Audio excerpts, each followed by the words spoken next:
सीने में आए। मोहब्बत के साथ बोलिए सुभान अल्लाह। फूल खिलने लगे रहमतों के, दोनों आलम करीने में आए, दोनों आलम करीने में आए।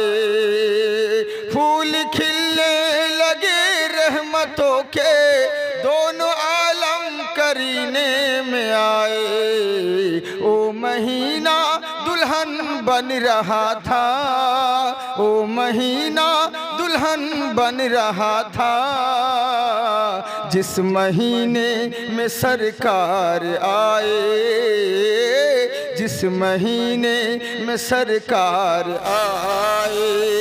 हमारा अल्लाह रब्बुल आलामीन বলে বান্দা শোনো, আসমানের নিচে জমিনের বুকে তোমাদের বসবাস রয়েছে। নানান রকম সৃষ্টি আর নানান রকম মাযহাব আছে। আজকে মৌলবি হোক আর মৌলানা, মুয়াজ্জিন হোক আর মুতাল্লি, মুসল্লি হোক আর মুক্তাদি, ইমাম হোক আর গোলাম হোক, বক্তা হোক আর শ্রোতা হোক, সকল মানুষের একটা জিনিস প্রিয়। সবাই চায় আমরা আল্লাহকে কেমন করে রাজি করব, বিনিময়ে আল্লাহর ভালোবাসা কেমন করে পাবো। तमाम জগতের মানুষ যত রয়েছে, আজকে যেদিকে যাই না কেন, যাকে জিজ্ঞাসা করেন সেই বলবে 40 দিন ধরে চিল্লা করি কিসের জন্য? শুধুমাত্র আল্লাহকে খুশি করার জন্য। আজকে একটা মাস রমজানের রোজা আদায় করি, জিজ্ঞেস করলে বলে মাওলানা কিসের জন্য করো? বলে আল্লাহকে রাজি করার জন্য। হিন্দু ভাইদেরকে দেখি এক হাঁটু গঙ্গার জলে নেমে এরা সূর্যের দিকে পূজা করে। ওম গঙ্গেশ্বরী মা জলেশ্বরী জগৎপতি মা জগদ্ধাত্রীময়ী। পৃথিবীর বুকে ওই সূর্য না হলে পরে আমরা দিনের মুখ দেখতে পেতাম না। সূর্য আছে বলে উজালা দেখতে পাই, সূর্য রয়েছে বলে দিনের মুখ দেখতে পাই। এই বলে সূর্যের পূজা করে। বলে কেন পূজা করছো? বলে সূর্যকে বানানেওয়ালা মহান আল্লাহ, তাকে রাজি করার জন্যে। যেই দিকেই যাই, গির্জায় যারা যাই, ওদের জিজ্ঞাসা করলে ওরা বলবে মৌলানা আমরা গির্জায় যাচ্ছি আল্লাহকে রাজি করার জন্যে। যারা চার্চে যায়, ওদের জিজ্ঞাসা করলে বললে মাওলানা আমরা চার্চে যাচ্ছি শুধুমাত্র আল্লাহকে পাওয়ার জন্যে। দুর্গা পুজো, কালী পুজো, জগদ্ধাত্রী পুজো, যত পুজো করুক না কেন, জিজ্ঞেস করলে বলে মাওলানা এগুলো করছি আল্লাহর ভালোবাসা পাওয়ার জন্যে। তামাম জনা তামাম রকম নানান রকম কাজ বেছে নিয়েছে, সবারই একটাই উদ্দেশ্য মহান স্রষ্টার ভালোবাসার জন্যে। কিন্তু স্রষ্টার ভালোবাসা একতরফা হলে হবে না। তুমি যে দিন রাত আল্লাহকে ভালোবাসো, কিন্তু বিনিময়ে আল্লাহ তো তোমাকে ভালোবাসা দরকার। কিন্তু একটা কথা বলো, একবার কি জিজ্ঞেস করেছো রব্বুল আলামিন ইয়া আকরামাল আকরামিন মাবুদ তুমি বলো তোমার ভালোবাসা পাওয়ার জন্য কি করতে হবে? তখন আমার আল্লাহ বলে তুমি যেদিকেই যাও না কেন, আমাকে ভালোবাসতে হলে, আমাকে রাজি করতে গেলে একটা জায়গায় যেতে হবে। বলে কোন জায়গায়? তখন আমার আল্লাহ বলেন কুল ইন কুনতুম তুহিব্বুনাল্লাহ, হাবিব গো আপনি জগৎকে বলে দিন যারা আল্লাহকে ভালোবাসতে চায়, যারা আল্লাহর ভালোবাসা পেতে চায়, তারা যেন ফাত্তাবিউনি, তারা যেন আপনাকে ভালোবাসে। যারা নবীকে ভালোবাসলো ইউহিব্বুকুমুল্লাহ, আমি আল্লাহ তাদেরকে ভালোবাসবো। সুবহানাল্লাহ বলেন। আমার কথা বুঝতে পারছেন? একটু প্রবলেম হচ্ছে কি? আমি তাড়াতাড়ি বলি কেন বলেন তো? আমি আপনাদেরকে প্রথমেই বলি, ইন্টারনেটে দেখেছেন আমি বেশিক্ষণ বক্তব্য রাখি না, 1 ঘন্টা, খুব জোর হলে 1.5 ঘন্টা টেনে টুনে। এতে অনেকজন বলে যে হুজুর এতক্ষণ এত অল্প সময় বলেন, অন্যান্য বক্তা তো 2.5 ঘন্টা 3 ঘন্টা বলে। আমি বলি ওদের 3 ঘন্টা কেন, 4 ঘন্টা আর আমার 1 ঘন্টা মেপে দেখো থেকে বেশি হবে। কারণ যেটা 10 মিনিটে বলবে সেটা আমি 10 সেকেন্ডে বলি। এরই জন্য সময় একটু স্পিডে বলছি বলে অসুবিধা হচ্ছে, বুঝতে পারছেন তো? কথা বুঝতে পারছেন? তোতলা লাগে না তো? মানে ব্যাপারটা হচ্ছে আমার একটু অপারেশন হয়েছে, পুরো গলা কাটা রয়েছে, বুঝলেন তো? খুব কাঁচা 3 মাস হলো অপারেশন হওয়া, খুব টেনশনের মধ্যে আছি, শারীরিক অসুস্থতার মধ্যে। তো ইনশাল্লাহ দোয়া করবেন আল্লাহ পাক যেন আমাকে জলদি সুস্থ করে দেন, বলেন আল্লাহুম্মা আমিন। হ্যাঁ, তো এই যে বলতে পারছি, বক্তব্য দেওয়াটা বড় কথা নয়, এই যে হাজিরি দিয়েছি এটাই যথেষ্ট। যাই হোক, তো মোহাব্বতের সঙ্গে শুনেন তাহলে হবে। তো আমি কি বললাম? আল্লাহ কি বলেন, তামাম জাহানকে ভালোবাসার জন্য সবাই ভালোবাসার লেগে ছুটে বেড়াও, কিন্তু আল্লাহর ভালোবাসা পাওয়ার জন্য নবী মুস্তাফার দরবারে যেতে হবে। তখন অনেক লোক বলে, কেন নবীর দরবার যাব, নবীকে কিসের প্রয়োজন হলো, কেন নবীর কথা মানতে হবে? আরে নবীর কথা মানবো কেন, নবীর কথা শুনবো কেন? নবীর যদি প্রয়োজন হয়, আল্লাহকে ভালোবাসার দরকার নাই। বলে কি করতে হবে? বলে শুনে রাখো, কেবলমাত্র আমরা আল্লাহর উপাসনা করতে চাই, মহান আল্লাহকে হাকিম মানতে চাই, তাহলে তো নবীর প্রয়োজন হবে না। বললে না না না, এটাও আল্লাহ কোরআনে বলেন, ইউহাক্কিমুনাকা, যারা আল্লাহকে হাকিম মানতে চাও তারা আগে জানো নবীকে হাকিম মানো, তাহলে আল্লাহকে হাকিম মানা হবে। অনেক মানুষ আছে এরা বলছে নবীর ভালোবাসা, আল্লাহকে ভালোবাসতে গেলে নবীর দরকার হয়, আল্লাহকে হাকিম মানতে গেলে নবীর দরকার হয়, তাহলে আল্লাহকে ভালোবাসবো না। কেননা যেহেতু নবী লাগবে, যে দরকার নেই, আল্লাহকে হাকিমও মানবো না, শুধুমাত্র কেবলমাত্র আল্লাহর ইতায়াত আমরা করতে চাই। আমার আল্লাহ বলেন সেটাও সম্ভব নয়। কুল আতিউল্লাহ ওয়া আতিউর রাসূল, যারা আল্লাহর ইতায়াত করতে চাও আগে রাসূলের ইতায়াত করো, মহান আল্লাহর ইতায়াত করা হবে। তাই আমার আল্লাহ বলে, জগৎবাসী শোনো, যারা আমার ভালোবাসা পেতে চাই তারা ফাত্তাবিউনি, নবীকে ভালোবাসো, আর যারা নবীকে ভালোবাসলো ইউহিব্বুকুমুল্লাহ, আমি আল্লাহ তোমাদেরকে ভালোবাসবো আর ভালোবেসে ছেড়ে দিব না। ইয়াগফির লাকুম যুনুবাকুম ফাল্লাহু গফুরুর রহিম, তোমাদের গুনাহ সমূহগুলোকে আমি আল্লাহ মাফ করে দিব। সুবহানাল্লাহ বলেন। চাঁদা কালেকশন করার মতন সুবহানাল্লাহ কালেকশন করতে হচ্ছে। ওই বলবো তারপরে বলবেন নবীর মোহাব্বতে একবার সুবহানাল্লাহ বলে 80 জি করে নেকি পাবেন, বুঝলেন? ওই জোর জবরদস্তি সুবহানাল্লাহ কালেকশন করতে হবে, বলেন গো বলেন গো এই বলতে হবে, এরকম নয়। সোনামুখী বাপজিরা, আমার কথা তাহলে অসুবিধা হয় না আপনাদের বুঝতে, তাই তো? হ্যাঁ, জি জি জি, হ্যাঁ, ড্রেসের দিকে ফেসের দিকে লক্ষ্য করেন না, কথার দিকে লক্ষ্য করুন। হ্যাঁ, কথা কি বলছি, আজকাল আমাদের পেহচান লেবাস দেখে পরিচয় পাওয়া যায় না। লেবাস তো হচ্ছে বহুরূপী মাল, আমি তো যেখানে খুশি যেখানে যেমন তেমন ড্রেস পরতে পারি, বুঝলেন? কোথাও পাগড়ি পরি, কোথাও টুপি পরি, কোথায় পরি, তো ড্রেসটা আসল ফ্যাক্ট নয়, ড্রেসটা আসল মজু নয়। মেন হচ্ছে তোমার কথা কোন জিনিস। যদি কোরআন হাদিসের কথা বলো, আল্লাহ রসুলের শরীয়ত মোতাবিক কথা বলো, তাহলে তুমি যেই হও না কেন তোমাকে বুকে জড়িয়ে ধরে নিব। আর যদি শরীয়তের বিরুদ্ধে কথা বলো, আল্লাহ রসুলের নাফরমানি বিয়াদবিমূলক কথা বলো, তুমি যত বড়ই মুফতি আর যত বড় আলিম হোক, পায়ের তলে লাত রাখবো, লাত মারার যোগ্য তোমাকে মনে করবো না, বুঝলেন? তো এই হচ্ছে ব্যাপার। তো মন দিয়ে শুনুন, ইনশাল্লাহ আল্লাহ রসুলের কথা বলবো। আগে আপনাদেরকে জিজ্ঞাসা করে নিই, রসুলের কথা বললে, নবীর কথা বললে আপনাদের রাগ হবে না তো? হ্যাঁ হ্যাঁ, মানে জিজ্ঞেস করে নেওয়া ভালো, কারণ তাছাড়া কি বলবো বলুন? অনেক মানুষ বিভিন্ন রকম মাযহাব রয়েছে, তো খুব টেনশন বটে, কোন দিকে যাব বলেন তো, খুব প্রবলেম। তো যাকগে, নবীর কথা শুনলে তো আমাদেরকে খুশি হবে, আনন্দ লাগবে, এতে তো দুঃখ করার কথা নাই, কারণ নবীর কারণেই তো নামাজ রোজা হজ যাকাত সব কিছু পেয়েছি। আল্লাহ যে ইয়া ওয়াহদাহু লা শারীক, এটাও তো নবীর কারণেই জেনেছি, বুঝলেন? অতএব নবীর প্রয়োজন হবেই, নবীর দরকার হবেই। এরই জন্য বলছি, আমি আল্লাহর কোরআন থেকে তেলাওয়াত করেছি, ওয়ালা তাহিনু ওয়ালা তাহজানু ওয়া আনতুমুল আলাউন ইন কুনতুম মুমিনিন, তোমরাই হবে জয়ী, তোমাদের হবে উচ্চ শির, তোমরাই হবে বিশ্বজয়ী, তোমাদের সম্মানের উচ্চ শিখরে তোমরাই থাকবে, কিন্তু শর্ত হলো একটা, ইন কুনতুম মুমিনিন, তোমাদেরকে মুমিন হতে হবে, বুঝলেন? এবার মুমিন হতে হবে, তাহলে মুমিন হতে গেলে কি করতে হবে আমরা তো সবাই জানি, ভালো করে বুঝবেন সোনামুখী আমার কথা, উল্টো পাল্টা বুঝবেন না। মানুষ বেশিরভাগ জালসা শুনতে গিয়ে ভুল বুঝে নেয়, আর ভুল বুঝে নিয়ে তখন উল্টো পাল্টা গন্ডগোল হয়ে যায়, বুঝেছেন? আপনাদের চাইতে মেয়েরা বেশি ভুল বুঝে, মেয়েরা নাই মনে হয় আজকে জালসায়, আজকে মহিলারা নেই নাকি? আচ্ছা, কোথায় আছে? পর্দায় না? হ্যাঁ পর্দা, সালা জালসা তলায় পর্দা, গোটা রাস্তা উদাম হয়ে বেড়াবে, আর মৌলবীর সামনে জালসা তলাতে পর্দা রয়েছে। হ্যাঁ, একে পর্দা বলে না, জর্দা বলে পর্দার নাম। রাস্তার ধারে উদাম হয়ে বেরিয়ে বেড়াচ্ছে, মৌলানা ঢুকছে, মৌলানা গাড়ি ঢুকছে, তাও খেয়াল নাই, যখন ধাক্কা দিতে হুজুর মৌলবি এমনি করছে, কেন তোর হুঁশ নেই? আবার ওই তখন সাইডে বলছে মৌলানা কেমন লোক, আগে যাচ্ছে তো একটু গলার শব্দ করে না, কিছু বলেও না, কেন মৌলানা কি অ্যাসিস্ট্যান্ট নিয়ে ঘুরবে নাকি মাইকে বলে বেড়াবে? মা বোন এখন হুজুর বেরোচ্ছে, যারা উদাম হয়ে আছে থাকো, কেন তোর হুঁশ নেই? আমরা কি তোর ভাসুর হই না শ্বশুর হই যে আমাদেরকে দেখে তোকে বি করতে হবে আর দেশের লোকের সামনে উদাম থাকতে হবে? তা তো নয়।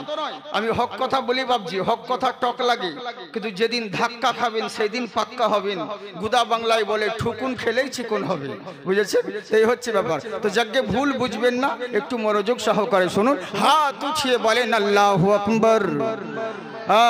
আজকে যারা এই মাহফিলে এসেছে ওরে আল্লাহ তাআলার রহমত পেয়েছে, সুবহানাল্লাহ বলেন। আমার গলা অত সুন্দর নয়, আমার মুজাফফর ভাই খুব সুন্দর আপনাদের সম্মুখে বক্তব্য রাখলেন, নাচ পড়লেন, উনার মতন গলা আমার নেই, কিন্তু আমার তো পাতিহাসের মতন ফ্যাস ফ্যাস ফ্যাস ফ্যাস করছে, বুঝলেন?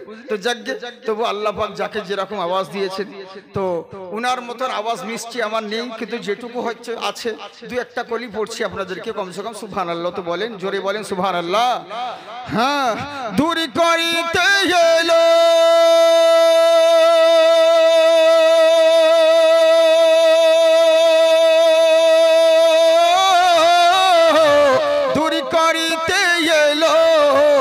তিন দুঃখীর জ্বালা, এলো মক্কায় মোদের নবী কামলিওয়ালা।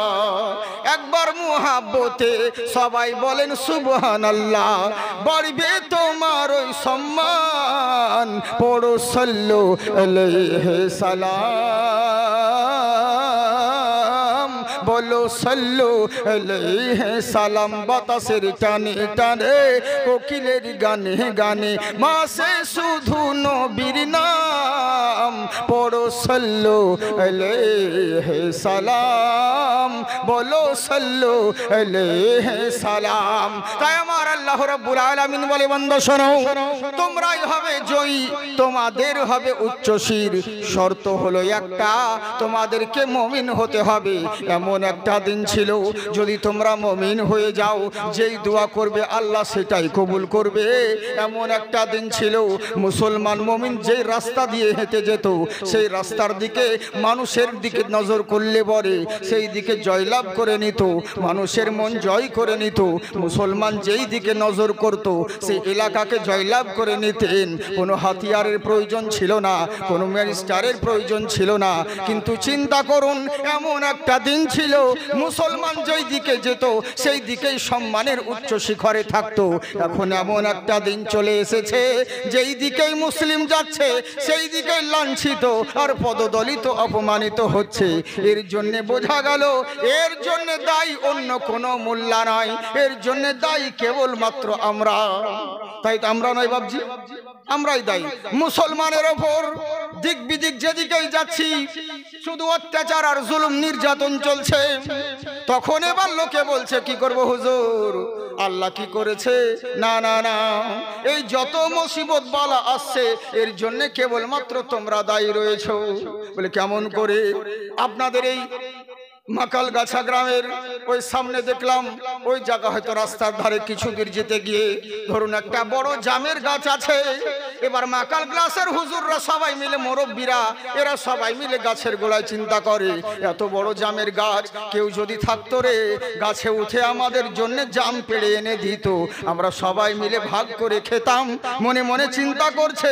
এখনো সময় ইমাম সাহেব চলে এসে বলছে আমি হলাম মুফতি সাহেব, ইমাম সাহেব আমাকে গাছে উঠান, আমি আপনাদের জন্য জাম পেড়ে এনে বেটে সবাই মিলে খাবো। তখন সাইড থেকে ফতোয়া দিয়ে দিল মৌলবীর গাছে উঠা জায়েজ নয়। বুঝলেন? এই মৌলানা বলছে আমাকে বলো, আমি গাছে উঠাও, আমি তোমাদের জন্য জাম পেড়ে এনে খাবো। তো এই সাইড থেকে ফতোয়া দিয়ে দিল মৌলবীর তো গাছে উঠা জায়েজ নয়। বলে ঠিক আছে, মৌলবী চলে গেল। আর একজন হুমড়া চুমড়া মানুষ বলছে আমি মেম্বার, আমি সমাজের সেবা করি, আমি নেতা মানুষ, আমাকে গাছে উঠাও, আমি তোমাদের জন্য জাম পেড়ে এনে বেটে সবাই মিলে খাবো। বলে বাবা তুমি হলো যোগ্য মানুষ, চলো। সবাই মিলে ছেড়ে ছুড়ে গাছে উঠিয়ে দিল। বুঝলেন? গাছে উঠিয়ে দিল। এবার নিচে এরা ওন্না বিছিয়ে বসে আছে, জাম পড়বে আর খাবো। কিন্তু কথা ছিল জাম পড়ার, কিন্তু এবার দেখছে শুধু জাম নয়, শুধু আঁঠি পড়তে আছে। উপর দিকে তাকিয়ে দেখছে ওই একাই জামগুলো খাচ্ছে আর আঁঠিগুলোকে নিচের দিকে ফেলছে। তখন বলছে কি হলো রে? এরকম তো কথা ছিল না। কথা ছিল জাম পেড়ে এনে আমাদেরকে সবাই মিলে ভাগ করে খাবো, এনে দিবে। এখন দেখছি ও জামগুলো খেয়ে নিচ্ছে, আমাদের বেলায় শুধু আঁঠি ফেলছে। তখন এবার দোয়া করছে, আল্লাহ ওকে গাছ থেকে নামিয়ে দাও, আল্লাহ গাছ থেকে ফেলে দাও। কেন বে, তোরাই তো উঠালি, তোরাই তো ছেড়ে উঠালি। মৌলবীকে ফতোয়া দিয়ে তাড়িয়ে দিলি, মৌলবীর গাছে উঠা যায় নয় বলে। তোরা এখন মেম্বারকে উঠালি, এখন কেন বলছিস আল্লাহ গাছ থেকে নামিয়ে দাও? এবার বুঝ ঠেলা, যত বিপদ বালা মুসিবত মুসলিমদের উপরে আসছে, এর জন্য কোনো নেতা কোনো পার্টি দায়ী নয়, এর জন্য দায়ী কেবলমাত্র আমরা। বুঝতে পারছেন? আমরাই দায়ী। হ্যাঁ, এরই লেগে বলছি, মন দিয়ে শুনবেন, খুব সুন্দর কথা বলছি। তাহলে কি হলো? উল্টো হয়ে গেল যে কোরআন বলছেন তোমরাই হবে জয়ী, তোমাদের হবে উচ্চশির। কিন্তু আমরা তো যেই দিকে যাচ্ছি জয়লাভ করতে পারি না। তার মানে বোঝা গেল আল্লাহর রাসূল যেই মুমিন মুসলমানের কথা বলেছেন, আমরা এখনো পর্যন্ত সেই মুমিন মুসলিম হতে পারিনি। নামাজি হয়েছো, রোজাদার হয়েছো, হাজি সাহেব হয়েছো, কিন্তু প্রকৃত মুসলমান হতে পারো না। বুঝলেন? সব তো হয়ে গেছো ডাক্তার, ব্যারিস্টার, মাস্টার। একবার বিবেককে জিজ্ঞাসা করো, সত্যিকারে কি মুসলমান তুমি হয়েছো? যদি মুসলমান হতে এই দুরবস্থা তোমাকে দেখতে হতো না, এই দুরবস্থা তোমার আসতো না। তাহলে বুঝো ঠেলা, এখনো পর্যন্ত পূর্ণ মুসলমান হতে পারো নাই। এবার আল্লাহ কি বলেন আর এক জায়গায়, ইয়া আইয়ুহাল্লাযিনা আমানুত্তাকুল্লাহ, হে ঈমানদারগণ, তোমরা কেবলমাত্র ইত্তাকুল্লাহ, শুধু তোমার আল্লাহকে ভয় করো। আর মুখে বলিও না হাক্কা তুকাতিহি, ভয় করার মতন করো, যেমন ভয় করা দরকার। ওয়ালা তামুতুন্না, ততক্ষণ পর্যন্ত মরবে না, ইল্লা ওয়া আনতুম মুসলিমুন, যতক্ষণ পর্যন্ত পূর্ণ মুসলমান না হবে। কেননা যদি মুসলমান হয়ে যাও, ফামান তাবিয়া হুদায়া ফালা খাউফুন আলাইহিম ওয়ালা হুম ইয়াহজানুন, যারা হেদায়েত পেয়ে গেল, যারা ঈমানদার হয়ে গেল, তাদের ভয় নেই ইহ জগতে এবং পরজগতে। কারণ আমি আল্লাহ তাদের জিম্মা নিয়ে নেব। যাদের জিম্মা মহান আল্লাহ নেয়, তাদের কি কোনো মূল্য ক্ষতি করতে পারে? ভাই, কেউ পারে নাই। তার মানে বোঝা গেল আমরা এখনো পর্যন্ত মুসলমান হতে পারি না, এখনো বক্তব্য শুরু করি নাই। বুঝলেন? হেডিং চলছে। কারণ অবস্থা দেখে ব্যবস্থা করতে পারে। বাবারে খুব হজুরে হওয়া আছে, তো দেখে না, হালকা করে দিন, গরিব মানুষ হতে লাগবে। ঠিক আছে, জি জি জি জি। বেচারা সাদা ভাই আমার খুব মেহনত করছে। হ্যাঁ, যাকগে আল্লাহ পাক তিনাকে আবাদ রাখুক, কোনো ব্যাপার নেই। সকলকেই, এই মাদ্রাসার আলিমগণ রয়েছেন, তলবা ইজাম রয়েছেন, আমার যা বলবেন বলেন। মাদ্রাসার ভেতরে যদি না যেতাম তাহলে বুঝতে পারতাম না। ভাগ্য আমাকে সাদা ভাই নিয়ে গেলেন ওইদিকে, তো ভেতর দিকে দেখলাম সত্যি জান জুড়িয়ে গেল মাদ্রাসা দেখে। এত সুন্দর গো, মানে যে ভাই মাদ্রাসার ছক বা যে সিস্টেম রয়েছে, ওরে পার্কের চাইতে এটা কোনো কম নয়, এত সুন্দর। বুঝলেন? তো যাকে বাথরুম যে কথা আছে আমি তো গুনতে পারলাম না, শুধু শিক্ষক আর ছাত্র ওইটা গুনলাম, লেখা রয়েছে। বুঝলেন? তো এত সুন্দর জায়গায় মাদ্রাসা রয়েছে। আল্লাহর কাছে দোয়া করি, আল্লাহ এই মাদ্রাসা শুধু নয়, মাদ্রাসার আলিম এবং তোলাবা সকলকেই যেন তুমি আবাদ রেখো, বলুন আল্লাহুম্মা আমিন। যাকগে মাশাআল্লাহ, শুনুন মন দিয়ে বাবজি শোনা মুখে আমার। তবে একটা কথা আপনাদেরকে বলি, একবার মধ্যে মাঝে জিজ্ঞেস করলে সুবহানাল্লাহ আলহামদুলিল্লাহ বলবেন, নইলে পরে বুঝতে পারবো না। কারণ কেন জানেন? আপনারা ইন্টারনেটে দেখেছেন আমাদের সামনে দর্শকের লক্ষাধিক লোকের ব্যাপার হয়। তো যেই লোক লক্ষাধিক লোকের সামনে কথা বলে, হঠাৎ করে সামনে যদি 1000-2 কথা লোক পড়ে যায়, ইঞ্জিন গরম হতে তো আর 3 ঘন্টা লেগে যায়। বুঝতে পারছেন? আর বাংলাদেশে তো প্রবলেম হয় না, বাংলাদেশের মানুষ তো কোনো কিছু বলতেই হয় না। ও কিছু বলতে যাব তার আগে ঠিক সুবহানাল্লাহ জোরে চিল্লিয়ে উঠছে। হ্যাঁ, তবে ওরকম বলিয়েন না, বাংলাদেশের মতন ওরকম আনাড়ি হয় না, তালকানা। মানে ওরা যা বলবে তাই ঠিক। মানে বক্তা উঠেছে, আপনারা নেটে আমার কথা শুনেছেন, কেউ কেউ বলছে যে এটা জাকির হোসেন চতুর্বেদী না, এটা অন্য কিছু। চতুর্বেদী বটে, আয়ুর্বেদী নয়। বুঝলেন? তো একটাই মাল অরিজিনাল পিস আছে, এর নকল এখনো হয়নি। শারীরিক অসুস্থতার কারণে একটু প্রবলেম হচ্ছে, বুঝতে পারছেন না। হ্যাঁ, আওয়াজ বসে আছে তাই, কিন্তু ওটাই রয়েছি। তো এরই জন্য কিছু কিছু পুরাতন কথা বলছি, যেন বুঝতে পারেন যে হ্যাঁ ওটাই বটে। দেখুন মানে কেমন হয় অবস্থা। মানে বাংলাদেশে জালসা করতে গিয়ে খুব ভালো লাগে, কিন্তু আবার আরেক দিক দিয়ে বিরক্ত লাগে খুব। কেন বলেন তো? মানে যা বলবে সবই পাবলিক ঠিক। বক্তা উঠে বলছে কেউ বেগুন খাবেন না, ওকে বেগুন তরকারি দিয়েছে, বলছে বেগুন খাবেন না, বেগুনে অ্যালার্জি আছে, চুলকানি আছে, কেউ বেগুন খাবেন না। বলেন ঠিক না বেঠিক? পাবলিক বলছে ঠিক। ওর পরে প্রধান বক্তা স্টেজে উঠেছে, উঠে বলছে না বাবা, বেগুন যার মধ্যে আছে অগণিত গুণ, বেগুনের মধ্যে ভিটামিন আছে, উপকার আছে, হাদিসে জায়েজ রয়েছে, সবাই বেগুন খাবেন। বলেন ঠিক না বেঠিক? পাবলিক বলছে ঠিক, সারা সবই ঠিক, তালকানা, বুঝলেন? মানে জোশে পড়ে হুঁশ খেয়ে দেয়, সুবহান আল্লাহ বলতে গিয়ে তুফান আল্লাহ বেরিয়ে যায়। এই তো হচ্ছে অবস্থা। ওরকম যেন না হয় বাপ যে শোনামুখী আমার মোহাব্বতের সঙ্গে দুই হাত তুলে বলেন আল্লাহু আকবার। নফরত করোগে तुम तो मोहब्बत करेंगे हम, इंसानियत के दम पे हुकूमत करेंगे हम। तुम लोग क्या करोगे? हुकूमत करेंगे हम, हुकूमत करेंगे हम। संसद भवन में रोज तिलावत करेंगे हम, संसद भवन में रोज तिलावत करेंगे हम। তাই আমার আল্লাহ পাক বলে বান্দা শোনো, দুনিয়ার বুকে তোমরা সব জায়গায় জয়ী হবে, শুধু শর্ত হলো একটা, তোমাদেরকে মুমিন হতে হবে। মুমিন কাকে বলে? আল্লাহর রসুলের ফরমাবরদারি যারা করলো, আল্লাহ রসুলকে যারা মোহাব্বত করলো, তারাই প্রকৃত মুমিন হলো। নবীর মতের সঙ্গে যাদের মত মিললো, তারাই প্রকৃত নবীর উম্মত হলো। নবীর মতের সঙ্গে যদি কারো মত না মিলে, তুমি সব হতে পারো, নবীর উম্মত না হবে। কেমন মত চিন্তা করুন, কেমন সাহাবীরা নবীকে ভালোবাসতেন।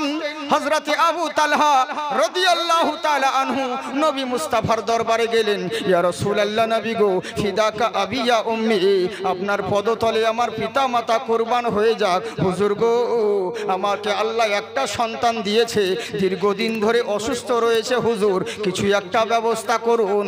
নানান রকম চিকিৎসা করলাম, নানান রকম হেকিম কবিরাজ দেখালাম, কোনো মতেই কিচ্ছু ভালো হলো না। আপনার দরবারে এসেছি, কিছু একটা ব্যবস্থা করুন হুজুর গো। আমার নবী বললেন, শোনো, খাইরিহি ওয়া শাররিহি মিনাল্লাহি তাআলা, ভালো মন্দ যা কিছু হয় সবই তোমার তাকদীরের উপরে। কারণ তোমার নসিবে যদি ভালাই লেখা থাকে, কেউ খারাপ করতে পারবে না। তোমার নসিবে যদি খারাপ লেখা থাকে, কেউ ভালো করতে পারবে না। এর জন্যই বলে, তকদীর হে বদনসিব তো সৈয়দ क्या करे, और सर पे गिरी पहाड़ तो फरियाद क्या करे। নসিব খারাপ থাকলে কিচ্ছু করা যাবে না, আর হিলাতে হবে না। হ্যাঁ, কেমন হলো, তোমার যদি ভাগ্য খারাপ থাকে, তোমার নসিবে যেটা রয়েছে সেটা হতেই হবে। ভালো মন্দ সবই তাকদীরের উপরে। তবে আমার সাহাবা শোনো, তুমি চিন্তিত হইও না, তুমি ঘাবড়িয়ে যেও না। তোমার ছেলের যদি মরণ রয়েছে, তাহলে জানবে আল্লাহ তোমার ভালাই লিখে রেখেছে। আর যদি তোমার ছেলে বেঁচে যায়, তাহলে জানবে এতেও ভালাই রয়েছে। বলে কেমন করে? তুমি কি জানো না আমার আল্লাহ বলেন, ওয়াত ইজ্জু মান তাশা ওয়াত জিল্লু মান তাশা বিয়াদিকাল খায়র। আমার আল্লাহ যাকে চাই তাকে ইজ্জত দান করেন, যাকে চান তাকে জিল্লাত দান করেন। বিয়াদিকাল খায়র, আল্লাহর দস্তে কুদরতে ভালাই আর ভালাই রয়েছে। আল্লাহ খারাপ তাহলে কি করে করবে? আল্লাহর কুদরতি হাতে শুধু ভালাই রয়েছে। বলে কেমন করে? আসা আন তাকরাহু শাইয়্যান ওয়া হুয়া খায়রুল লাকুম ওয়া আসা আন তুহিব্বু শাইয়্যান ওয়া হুয়া শাররুল লাকুম। জেনে রাখো, এমন কোন জিনিস রয়েছে যেই জিনিসটাকে তুমি মনে করছো এটা আমার ভালাই রয়েছে, কিন্তু না না না, ওটার মধ্যে আল্লাহ নিশ্চয় খারাপ লিখে রেখেছে। আবার এমন জিনিস আছে যেটাকে তুমি খারাপ ভেবে দূরে ফেলে দিচ্ছ, দেখা গেল ওর মধ্যে আল্লাহ তোমার জন্য ভালাই রেখেছে। আল্লাহু ইয়ালামু ওয়া আনতুম লা তা'লামুন। এটা কেবলমাত্র আল্লাহ জানেন, তোমরা কেউ জানো না। তাই এটুকু বিশ্বাস করো, আল্লাহ যেটা করেন সেটা ভালোর জন্য করে, কারণ আল্লাহ কারো খারাপ করে না। মহান আল্লাহ যেটা করেন সেটা ভালোর জন্য করেন। বলে তাই নাকি? বললে হ্যাঁ। সাহাবী শোনা মাত্র নবী মুস্তাফার কথা উনি একটু মনে শান্তি পেলেন, ছেলেকে কোলে নিয়ে আছেন। এদিকে সাহাবীরা বলতে আছেন, শোনো গো, আমার আল্লাহর উপর ভরসা করো, আল্লাহ যেটা করেন সেটা ভালোর জন্য করে। নবীর দরওয়াজা থেকে বাড়ির দিকে রওনা হলো। এখনো সময় সাইড থেকে এক ইহুদি বলল, আচ্ছা বলো তো তালহা, তুমি কোথায় গিয়েছিলে ছেলেকে নিয়ে? নবীর কাছে গিয়ে কি লাভ হবে? তুমি ডাক্তার কবিরাজ ভালো করতে পারলো না, তো তোমার নবী কেমন করে ভালো করবে? আবু তালহা বলছে, শোনো, আমার ছেলে যদি মরে যায় এতে আমার কোনো দুঃখ নাই, কিন্তু নবীর বিরুদ্ধে কথা বলবে না। বলে কেন? এত নবীকে তুমি ভালোবাসো। আবু তালহা বলছে, শোনো, কেন ভালোবাসবো না? নবীর কারণে সব কিছু পেয়েছি, নিজের জীবন চলে যায় তবু রাজি আছি, কিন্তু বেঁচে থাকাকালীন নবীর অপমান কোনোদিন সহ্য করবো না। বুঝলেন? বলে কেন এত ভালোবাসো? বলে কেন ভালোবাসবো না? বলে কিসের জন্যে? বলে নবী তো সব। বলে তাই নাকি? বললে হ্যাঁ। বলে কে বলেছে তোমাকে? বললে শোনো গো, আমার নবীর মতন কেউ হয়নি, আর হবে না। যদি নবীর মতন অন্য কেউ হতে পারে নিয়ে এসো, তাহলে তার দরবারে যাব, কিন্তু কোথাও খুঁজে পাবে না। আল্লাহ, আমার আল্লাহ হলেন ওয়াহদাহু লা শারীক। আমার আল্লাহর যেমন কোনো শরীক কেউ নাই, তেমনি আমার নবী হলো সানি নাই। আমার নবীর মতন দ্বিতীয় কেউ কোথাও কোনো সানি নেই। বলে তাই নাকি? বললে হ্যাঁ। বলে আচ্ছা বলো তো দেখি। বলে এই কথা কে বলল তোমাকে? বলে আমার কাছে প্রমাণ রয়েছে। বলে কি প্রমাণ? বলে কোরআন রয়েছে। বললে কোরআন একটু শোনাও। যখন আবু তালহা কোরআন তেলাওয়াত করতে লাগলো, ইহুদি কিন্তু মনে মনে ঝুমতে লাগলো। আর কেনই বা ভালো লাগবে না? দুনিয়াতে আছে যত মধু আর চিনি, সব থেকে মিঠা হলো কোরআনের বাণী। উনি কোরআন তেলাওয়াত শুনতে আছে। ইহুদি বলে উঠল, শোনো, এ তো মুসলমানদের কিতাব, এ তো তোমাদের ধর্মের কিতাব, ওই কিতাবের কথাই আমরা মানব না। বললে তাই নাকি? বললে হ্যাঁ। একটা এখনো অনেক মানুষ রয়েছে, এরা সবাই বলে মুসলমানদের কোরআনের কথা কেন বিশ্বাস করব, কোরআনের কথা আমরা মানব না। বলে কেন? বলে আমরা কোরআনের কথা কেন মানতে যাব? কোরআন তো মুসলমানদের জন্য, টুপিওয়ালাদের জন্য নাজিল হয়েছে। এটা তোমার ভুল ধারণা। আরে কোরআন কোনো মুসলমানের জন্য নয়, সমগ্র সৃষ্টি জগতের জন্য হেদায়াতের উদ্দেশ্যে আল্লাহ পাক কোরআন নাজিল করেছে, নির্দিষ্ট কোনো জাতির জন্য নয়। বললে তাই নাকি? বললে হ্যাঁ। অনেক মানুষ আছে, সনাতন ভাইরা, হিন্দু ভাইরা, এরা বলে কোরআনের কথা মানব না। তোমার কোরআন তো তোমার ধর্মের কথা বলবে, তোমার নবীর কথা বলবে, আমরা কেন মানতে যাব? বলে কোরআন তোমাকে মানতে হবে না, তোমাদের ধর্মগ্রন্থ খুলে দেখো, তাহলে বুঝতে পারবে। বলে কেমন করে?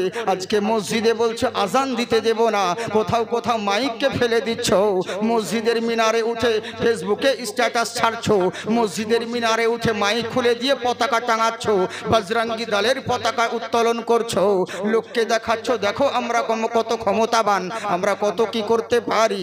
একটাবার ভেবে দেখছো না মসজিদের আজানের জন্য ঘুমের ডিস্টার্ব হচ্ছে, নিদ্রার তোমাদের অসুবিধে হচ্ছে, নানান জনা নানান রকম প্রতিবাদ করছো, কিন্তু একবার ভেবে দেখলে না যদি তোমার ধর্মগ্রন্থ খুলে পড়তে কখন আজানের বিরোধিতা করতে না? বলে কেমন করে? ওম অন্তিম মহারিষি উজ্জ্বলম পধারিত সর্বেষ্টমী ওমকার মহালক্ষ্যম দয়ামতিনাহা। পৃথিবীর বুকে এমন একজন অন্তিম মহারিষি জন্মগ্রহণ করবে যিনি প্রত্যেকটা মানুষকে উজ্জ্বলম পরাপ শান্তি, উচ্চ স্বরে উচ্চ আওয়াজে কল্যাণের জন্য ডাক দিবে, শান্তির জন্য ডাক দিবে। আমরা মসজিদে বলি হাইয়া আলাস সালাহ, হাইয়া আলাল ফালাহ, এসো নামাজের দিকে, এসো কল্যাণের দিকে।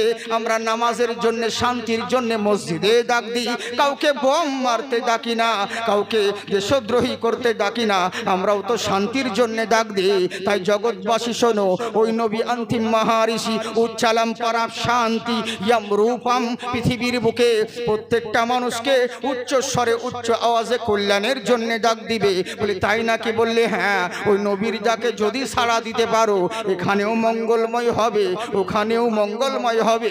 তোমরা ভেবে নিয়েছো নবীর ডাকে সাড়া দিব না, ক্ষমতার জোরে যা ইচ্ছে তাই করব, মানুষকে মানুষ বলে মনে করছো না, মানুষের উপর জুলুম করছো, নির্যাতন করছো। বললে কি হবে? আমরা মরে যাব, শ্মশানে পুড়িয়ে দিবে, সব কেসা খতম হয়ে যাবে। তোমরা এটাই ভেবে নিয়েছো, কিন্তু ভুল ধারণা। আরে তুমি যা কিছু করো না কেন, তুমি কি ভেবে নিয়েছো মরে যাবে, শ্মশানে পুড়িয়ে দিবে, সব পাপ তোমার মাফ হয়ে যাবে? এটা তোমার কোন বাপ বলেছে?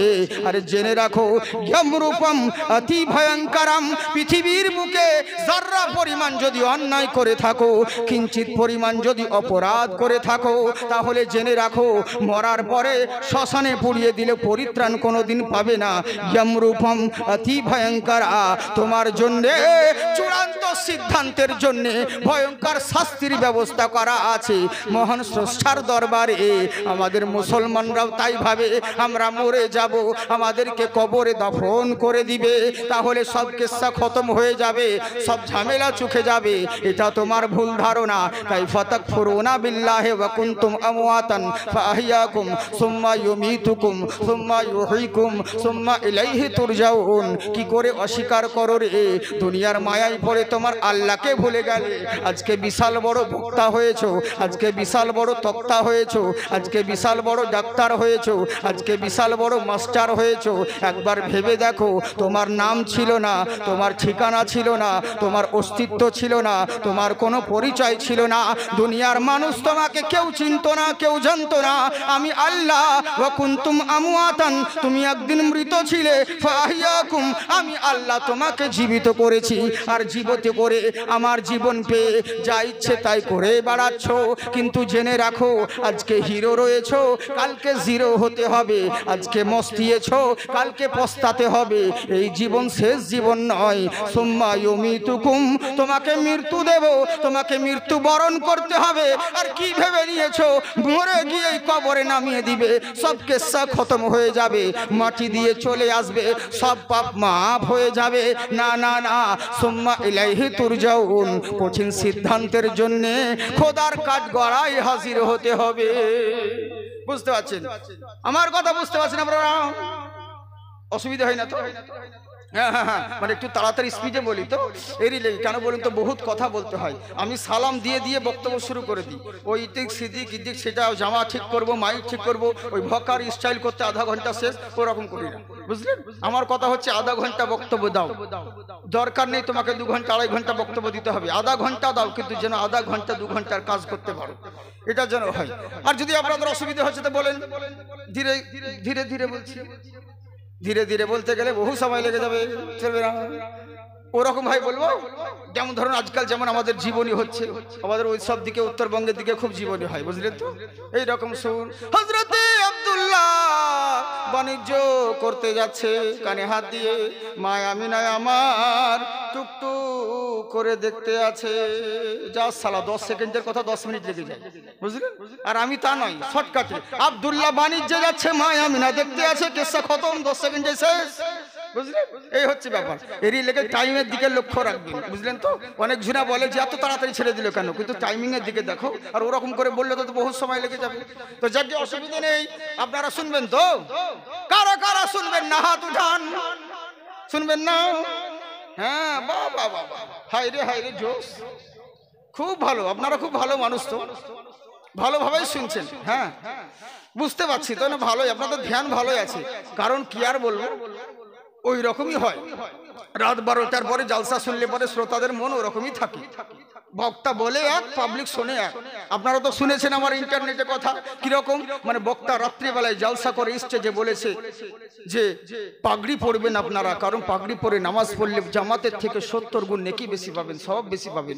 এই জালসা শুনে বাড়ি চলে গেছে, মানে ঘুমিয়ে গেছে, ফজরের আজান আর শুনতে পাই না। ঘুম থেকে যখন উঠে দেখছে জামাতের টাইম হয়ে গেছে, দৌড়িয়ে মসজিদ চলে গেছে। মসজিদ গিয়ে দেখছে জামাত আরম্ভ হয়ে গেছে। তো এই চিন্তা করছো, মাথায় হাত দিয়ে, আমি তো পাগড়ি আনিনি, তো কি করবো? যদি পাগড়ি আনতে যায় তাহলে তো জামাত পাবো না, আর যদি জামাত ধরতে যায় তাহলে পাগড়ি পরে যে 70 গুণ সওয়াব বেশি, ওটা পাবো না। কি করব? এই চিন্তা করতে করতে জামাত শেষ। যে যার নামাজ পড়ে বাড়ি চলে গিয়েছে, ই দেখছে কেউ কোথাও নেই। পরে করেছে কি, দেখছে সবাই নেই, চলে গেছে। তখন মসজিদের ভিতরে যে পরনে লুঙ্গি খান ছিল, ওই লুঙ্গিটাকে খুলে মাথায় জড়িয়ে দিয়েছে। মাথায় জড়িয়ে দিয়ে নামাজ পড়তে শুরু করেছে। এদিকে ইমাম সাহেব দেখে নিচ্ছে। ইমাম বুঝাবে এই কি কোন বেসাইজা নামাজি, এর তো কোনো সাইজ নেই, একে তো লোকমা দিতেই হবে। ইমাম সাহেব থাকতে না পেরে, বুঝতে পারছেন, ওর পাছায় একবার, ভাই তোর লুঙ্গি কোথায়? বলে দেখছেন না মাথায়। বলে তোর লুঙ্গি মাথায় কেন গেল? বলে জালসা যে বক্তা বললো হুজুর যে পাগড়ি পরে নামাজ পড়লে 70 গুণ নেকি বেশি। বলে আবে গাধা, তোর পাগড়ি পরা সুন্নাত, নিচে ঢাকা যে ফরজ, ওদিকে হুঁশ নেই, খেয়াল নেই। তো এইরকম হয়ে যায়, বুঝলেন তো? ওরকম ভুল শুনিয়েন না, শোনা আমার। যাকে মোহব্বতের সঙ্গে এক একজনের জোশে পড়ে ওরকম হুঁশ হয়ে যায়, তার জন্য না। হ্যাঁ, মানে বলতে বলতে যা হয়েছে, মানে যাই কোন জায়গায় কি বলতে হয় এটাও সবাই জানে না। হ্যাঁ, ইমাম হুসাইনের জীবনী করছে, বলে ইমাম হুসাইনের সারে মুবারককে রেখে ইবনে জিয়াদ বেহুরমতি করলো। একজনের চোখ খুলে বলছে সুবহানাল্লাহ, ওই যা বাবা মোল্লা, তবে এখানে কি সুবহানাল্লাহ বলতে হয় নাকি? মানে এরকম হয়ে যায়, মানে তালকানা হয়তো আমরা, মানে যেমন আমাদের হিন্দু ভাইদের কীর্তন হয় যখন, তো কি হয়, কীর্তন করতে করতে গান ভুলে গেছে, জীবনী করতে করতে গান ভুলে গিয়েছে, তখন এবার কি করবে, কিছু যারা বাজনা পাতি ওর দোহরিদার যারা ওদেরকে জিজ্ঞাসা করছে, লঙ্কা যে জয় করিল তার নাম জানো কি, লঙ্কা যে জয় করিল তার নাম জানো কি? এরা তখন বলছে তুমি 10 আনার ভাই 1 ভাগ দাও, আমরা বলবো কি? তুমি তো 12 বছর একাই তুমি খাও, আমাদেরকে 1 ভাগ দাও, আমরা বলবো না, পারবো না। ই তখন দেখছে যা এ তো মান সম্মানে পড়ে যাবো, পাবলিক মারবে। তখন এবার বলছে আজ থেকে ভাগ হইবে সমানের সমান। তখন এরা বলছে লঙ্কা যে জয় করিল বীর হনুমান। বুঝলেন, এই হচ্ছে ব্যাপার। তো পাবলিক ভাবছে যে গান চলছে ভালোই, তো কিন্তু আসলে গান নয়, ওইটা ভুলে গিয়েছিল তাই কথা চলছিল। তো ওরকম মানুষ আমাদের ভুল বুঝে হ্যাঁ ঝুঁকে ঝুঁকে সুবহানাল্লাহ আলহামদুলিল্লাহ বলতে হয়, বলে যায়, কিন্তু কোন জায়গায় বলতে হয় এটাও জানি না। যাই হোক, মাশাআল্লাহ সোনামুখী বাপজিরা আমার, আল্লাহ আপনাদেরকে ভালো রাখুক। খুব সুন্দর কথা, অসুবিধে নেই, বিরক্ত লাগে না তো আপনাদেরকে? সত্যি বলছেন? আচ্ছা, মাশাআল্লাহ, জিন্দাবাদ থাকুন, আপনারা খুব ভালো গো, আল্লাহ আপনাদেরকে আবাদ রাখুক। একবার হাত উঠিয়ে বলেন আল্লাহু আকবার। हाँ, दर्शन के दिन लहराइल हो जति मक्का मदीना। भोजपुरी गजल बोलছি শোনো না, সুবহানাল্লাহ বলো না। मौसम बाहर फिर आइल हो ओ जति मक्का मदीना। अरे मक्के में काबा और जमजम का पानी, मक्के में काबा, मक्के में काबा और जमजम का पानी, हजरत खलीली और ज़ैभी की निशानी। ओ संगे अस्वद पे मनुआ लुभाइल हो जति मक्का मदीना। मौसम बाहर फिर आइल हो ओ जति मक्का मदीना। বুঝতে পারছি, আর চলবে না, আপনারা বুঝতে পারছেন না? সুবহানাল্লাহ বলেন, सुबहानल्लाह बोलो भैया, ना दोगे तुम तो रुपैया, आराम करे मोरे सैया हरे गुंबद के छैया। अरे तोहरे दीवाना ये कैसल जवानी, तोहरे हुअलबा ये आशिकी जमाना। जिब्रील चुमे देखो पैया ओ हरे गुंबद के छैया, आराम करे मोरे सैया ओ हरे गुंबद के छैया। তাই এবার বলতে আছেন শোনো, পৃথিবীর বুকে তুমি যা কিছু করো না কেন, একদিন তোমাকে জবাব দিতে হবে, একদিন মরতে হবে। আমরাও যাই বলি, আমার হিন্দু ভাইরাও তাই বলে। ভাষা হলো একটাই, ভাষা হলো আলাদা, কিন্তু উদ্দেশ্য হলো একটা। বলে কেমন করে? ওরাও যে বলে ওম জগদ্ধি মহিমা হাসুদা মাহে। আচ্ছা বলেন তো দেখি, মন্দিরের দরওয়াজায় লেখা থাকে ওকার চন্দ্রবিন্দু ওম, মসজিদের দুয়ারে লেখা থাকে আল্লাহুম্মা ইফতাহলি আবওয়াব রহমাতিকা, আল্লাহ তুমি আমার জন্য রহমতের দুয়ার খুলে দাও। ওরাও তো মন্দিরের দরওয়াজায় লেখা রাখে ওকার চন্দ্রবিন্দু ওম, হে চন্দ্রের মালিক, হে সূর্যের মালিক, হে জগতের মালিক, আমি তোমার ইবাদত করি, আমরা তোমার উপাসনা করি, তোমার কাছে সাহায্য প্রার্থনা করি। আমরাও তো মসজিদে এই কথা বলি, ইয়াকা না'বুদু ওয়া ইয়াকা নাস্তাইন, আল্লাহ তোমার ইবাদত করি, তোমার কাছেই সাহায্য প্রার্থনা করি। আমরাও যাই বলি, ওনারাও তাই বলে, কিন্তু কথা হলো একটাই, মুখে বলি সব কথা কিন্তু কাজে কেউ মানি না। বলে কেমন করে? পৃথিবীর বুকে থাকাকালীন নিজের মন মতো নানান জনা নানান রকম পথ বেছে নিয়েছে, কিন্তু জেনে রাখো পৃথিবীর বুকে এমন একজন মহামানব আসবেন যিনি প্রত্যেকটা মানুষকে উচ্চস্বরে শান্তির বাণীর জন্য ডাক দিবে। আর যদি তোমরা শান্তির বাণী তিনার না ডাকে যদি সাড়া দিতে পারো, সব জায়গায় লাভবান হবে। আমাদের ধর্মর নাম হলো ইসলাম, ইসলাম মানে হলো শান্তি, কিন্তু দুঃখের বিষয় হলো একটা, জগতের বুকে ইসলামকে নিয়ে বদনাম রটানো হয়েছে। ইসলাম ধর্ম নাকি আসলে কেন হচ্ছে? কিছু কিছু মুসলমানদের লেগে এরা এমন এমন কাজ করে ফেলে, এদের জন্য গোটা জাতির বদনাম হয়। এরই লেগেই তো আমাদের দিকে বলে দোষ করে বেহুদা আর মার খায় গোষ্ঠী শুদ্ধা। বুঝলেন তো? এদের কারণে সকল জাতির বদনাম। ওই রকম মুসলমান তোমরা হইও না। পৃথিবীর বুকে প্রকৃত মুসলমান হতে শিখো। চিন্তা করে দেখো কোন নবীর তোমরা উম্মত, আমরা কোন নবীর উম্মত। বলে কেমন করে? কোন নবী? চিন্তা করে দেখুন, যেই নবীর জন্য বলে কোরআন তো কোরআন, পৃথিবীর বুকে যত ধর্মগ্রন্থ রয়েছে সবাই আমার নবীর কথা বলতে বাধ্য হয়েছে। বলে কেমন করে? কোটি কোটি পারমানাতাং অপয়নিত অতি সুন্দরম।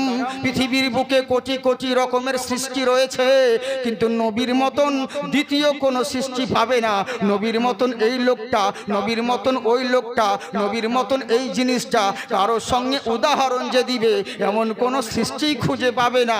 বলে কেমন করে পাবে? বলে আল্লাহ তো নবীর মতন দ্বিতীয় সৃষ্টি করেন নাই। বলে কেমন করে?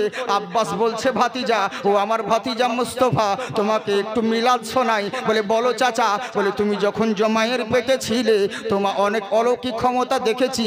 বলে কেমন করে? তোমার মা যখন রাস্তা দিয়ে চলতো মরুভূমির প্রথম গরম বালি এরা কিন্তু নরম হয়ে যেত। তোমার মায়ের পায়ের তালায় পাথর যদি পড়ে যেত পাথর গলে মোম হয়ে যেত। শুধু তাই নয়, তোমার মা যখন কুয়ার মধ্যে পানি আনতে যেত কুয়ার পানি ওপরে অটোমেটিক উঠে যেত। পাড়ার মহিলারা বলতো আমি না, আর তুমি যেও না, তুমি যতক্ষণ থাকবে পানিগুলো ততক্ষণ উপরে থাকবে, আমাদের নিতে সুবিধে হবে, আমাদেরকে বালতি নামিয়ে টানতে হয় না, কষ্ট করতে হয় না। বলে চাচা আর কি দেখেছো? বলে আর বলিও না, যখন তোমার বাবা ইন্তেকাল করলো, যখন তুমি তোমার মায়ের গর্ভে ছিলে পাড়ার লোকে এসে সবাই অভিযোগ করতো। বলে কেমন করে? এই আব্দুল মুত্তালিব তোমার বৌমাকে একটু নিষেধ করো। বলে কি নিষেধ করব? বলে তোমার স্ত্রীর, তোমার বৌমার স্বামী মারা গিয়েছে, একটু স্বামীর জন্য তো ইদ্যত পালন করা দরকার। কিছুদিন হলো স্বামী মারা যাওয়া, আব্দুল্লাহ দুনিয়া থেকে বিদায় নিয়েছে, আর আমিনা তো ওই সাজগুজ করে বেড়াচ্ছে। বলে তাই নাকি? বললে হ্যাঁ। বলে আমিনা কি এমন দামি দামি আতর ব্যবহার করে পাড়ার লোকেরা সবাই খুশবুতে মহকেতে থাকে। বলে তাই নাকি? বললে হ্যাঁ। আব্দুল মুত্তালিব ডেকে বলে আমিনা রে, ও আমার কলিজার টুকরা মা, তোমাকে একটা অনুরোধ করব। বলে বলেন আব্বা জান। বলে আমার ছেলে আব্দুল্লাহ দুনিয়াতে নেই, আমার ছেলে স্মৃতি তোমার গর্ভে রয়েছে, তোমাকে একটু সাবধান করে দিচ্ছি। আমি হলাম গ্রামের মোড়ল, আমি হলাম মক্কার মুতাল্লি, কোনো কিছু আমি লোকের বিচার করি, আর আমার ঘরেই যদি প্রবলেম হয় আমি কার কাছে মুখ দেখাবো বলো? আমিনা রে। বলে আব্বা জান কি হয়েছে, আমার দোষটা বলুন। বলে আমিনা একটা কথা শোনো, পাড়ার লোকে অনেক অভিযোগ করে তুই এমন কি এমন দামি দামি আতর ব্যবহার করো। বলে কসম আল্লাহর বলি আব্বা গো, যেদিন থেকে স্বামী মারা গিয়েছে আমি আতর তো ব্যবহার করা দূরের কথা, যারা আতর মাখে চোখে পর্যন্ত দেখি নাই। আমি কেমন করে দিন কাটাচ্ছি আমি জানি, আর আমার আল্লাহ জানে আমি কোথা থেকে আতর পাবো। বলে তাহলে গ্রামের লোকে সবাই অভিযোগ করছে কেন? তুমি নাকি রাস্তা দিয়ে চললে পরে গোটা শহর খুশবুতে খুশবুদার হতে থাকে, এটা কেমন করে হয়? তখন মা আমিনা মুচকি হেসে বলে আব্বা জান সাদ্দাকটা ঠিকই বলেছেন, কিন্তু জেনে রাখুন এটা কোনো আতরের কামাল নয়। যেই দিন থেকে আপনার পোতা নবী মুস্তাফা আমার পেটে রয়েছে সেই দিন থেকে আমি রাস্তা দিয়ে চললে পরে পুরো রাস্তাটা খুশবুতে মোহকিত থাকে। বুঝলেন? এটা আমার ছেলের কলমা, আমার কোনো কিচ্ছু নাই। তখন আব্বাস বলছে ভাতিজা এরকম অলৌকিক ক্ষমতা দেখেছি যেদিন তুমি জন্মগ্রহণ করেছিলে, আশেপাশে মরুভূমির গাছগুলো, এগুলো শুকনো গাছগুলো ফুলে ফলে ভরেছিল। বলে তাই নাকি? বললে হ্যাঁ। আব্দুল মুত্তালিব বলে ওরে শোনোর কথা বাদ দে, আমি হলাম মক্কার মুতাল্লি, আমার দেশে শাম থেকে লোক আসে, আমার মক্কায় ইরান থেকে লোক আসে, জর্ডান থেকে লোক আসে, তামাম জগৎ থেকে আমার মক্কায় লোক আসে। বহু মানুষ দেখেছি, বহু জনকে দেখেছি, আমার নবীর মতন কাউকে দেখি নাই। জিবরিল আমিন বলছেন ইয়া রাসূলুল্লাহ নবী গো। বলে কি হয়েছে? আমি কসম আল্লাহর বলি 1,24,000 পয়গম্বরকে আমি দেখেছি হুজুর। বলে তাই নাকি? বললে হ্যাঁ। আদমকে দেখেছি জান্নাতের মধ্যে, নূহ নবীকে দেখেছি কিস্তির মধ্যে, ইব্রাহিম নবীকে দেখেছি মিনা প্রান্তরে, ইসমাইল নবীকে দেখেছি মিনার প্রান্তরে, আমি দেখেছি হুজুর ইউসুফ নবীকে কুয়ার ভিতরে দেখেছিলাম, ইউনুস নবীকে মাছের পেটের ভিতর দেখেছিলাম। শুধু তাই নয়, মুসা নবীকে কথা বলতে দেখেছিলাম, ঈসা আলাইহিস সালামকে আসমানে উঠতে দেখেছিলাম। আমি কসম আল্লাহর বলি হুজুর, কমবেশ 2,24,000 পয়গম্বরকে দেখেছি। আমি কসম আল্লাহর বলি, আপনার মতন নবী দ্বিতীয় কাউকে কোনোদিন দেখি নাই। আমার আল্লাহ বলে, জিবরিল শোনো, আরে দেখবেই বা কেমন করে, আমার নবীর মতন দ্বিতীয়ত আমি কাউকে সৃষ্টি করি না। বুঝলেন? তাই বলছে শোনো, কোটি কোটি ফরমানাতং আফাইনিত অতি সুন্দরম। পৃথিবীর বুকে কোটি কোটি রকমের সৃষ্টি রয়েছে, নবীর সঙ্গে কারো তুলনা হবে না, নবীর মতন কাউকে দেখতে পাবে না। বলে তাই নাকি? বললে হ্যাঁ। বলে ঠিক আছে, মেনে নিলাম, নবী না হলে খুবই সুন্দর হবে, নবী না হলে দেখতে সবার চাইতে ভালো হবে, কিন্তু দেখতে সাইজে তো আমাদের মতন হবে। বলে সেটাও হবে না। বলে কেমন করে? পূর্ণ বাবা শিষ্যাতে একটা কথা জেনে রাখো, লক্ষ কোটি লোকের মাঝখানে যদি বিশ্ব নবীকে দাঁড় করিয়ে দাও, না নবী লম্বা হবে, না বেটে হবে, মিডিয়াম সাইজের মহামানব হবে। কিন্তু যদি মনে করো নবীর কাছাকাছি দাঁড়িয়ে একটু মেপে দেখবো নবী বড় না আমি বড়, ওরকম কোনোদিন হবে না। বলে কেমন করে? আল্লাহ নবীকে এমন করে সৃষ্টি করেছেন, লক্ষ কোটি লোকের মাঝখানে যদি নবীকে দাঁড় করিয়ে দাও, সবার উঁচুতে নবী মুস্তাফার মাথা দেখা যাবে। বুঝলেন? এই দিক থেকেও নবী তোমাদের মতন নয়। বলে তাই নাকি? বললে হ্যাঁ। বলে শুনে রাখো, আচ্ছা বলো তো দেখি, এই যে চন্দ্রের উপাসনা করো কিসের জন্যে? কারণ চন্দ্র তোমাদেরকে আলো দেখাই বলে। চন্দ্রের জ্যোৎস্নার আলোতে ফসল উৎপন্ন হয়, জ্যোৎস্নার আলোতে কত কি উপকৃত হয়, এর লেগে সূর্য চন্দ্রের পূজা করো, সূর্যের পূজা করো। কারণ সূর্য না হলে দিনের মুখ দেখতে পাবে না, অন্ধকারে ডুবে মরবে বলে। বলে হ্যাঁ হ্যাঁ হ্যাঁ। বলে আচ্ছা জেনে রাখো, হঠাৎ করে একদিন যদি সূর্য আর চন্দ্র যদি ধর্মঘট করে দেয়, একটা দিন যদি না উদয় হয়, তাহলে কি হবে বলো? বলে পৃথিবী ধূলিসাৎ হয়ে যাবে, পৃথিবী অন্ধকার হয়ে যাবে, পৃথিবী প্রলয় ঘটে যাবে। বলে তাই নাকি? বললে হ্যাঁ। বলে জেনে রাখো, নবী মুস্তাফাকে পৃথিবীর বুকে ওঙ্কারা পধারিত ভূমণ্ডলী, পৃথিবীর বুকে নবী মুস্তাফাকে দাঁড় করিয়ে দাও, সূর্যের দরকার হবে না, চন্দ্রের দরকার হবে না, নবী মুস্তাফার বডির আলোতে সারা পৃথিবী আলোকিত হবে। এখনো সেই নবী, উনার যাকে যদি সাড়া দিতে পারো, তোমরা সব জায়গায় লাভবান হবে।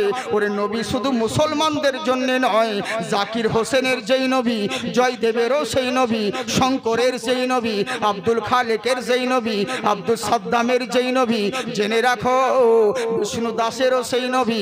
এক কথার 100 কথা সমান। আল্লাহর খোদাই যত দূর, নবীর মুস্তাফাই তত দূর।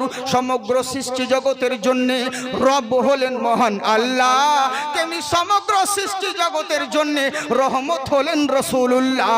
জেনে রাখো, আল্লাহ হলেন রব্বুল আলামিন, আমার নবী হলেন রহমাতাল লিল আলামিন। তাই জেনে রাখো, ওই নবী মুস্তাফার কাছে যদি সাড়া দিতে পারো, উনার জিন্দেগিকে যদি ফলো করতে পারো, ওখানেও লাভবান হবে, ওখানেও কামিয়াব হবে। তাই শোনো ইহুদি, বেঁচে থাকাকালীন আমি মরতে হয় মরে যাব, বেঁচে থাকাকালীন নবীর বেয়াদবি কোনোদিন সহ্য করব না। তখন ইহুদি বলল, বা আবু তালহা, তোমার ছেলে অসুস্থ হয়েছে, নজেকিম কবিরাজ বাদ দিয়ে নবীর বাড়ি গিয়েছো, এরই লেগেই তো তোমাকে বলতেছিলাম। আমি কি এখান থেকে বলছিলাম নাকি? বলবো না ছেড়ে দেবো? বলবো? সত্যি বলছেন? কতক্ষণ বলবো? সারা রাত? হ্যাঁ, বাপের মাল তো সারা রাত। আল্লাহ আপনাদের জাজবা ভালো রাখো, সোনামুখী আমার। অতক্ষণ মানে বেশি নয়, তার জন্য না।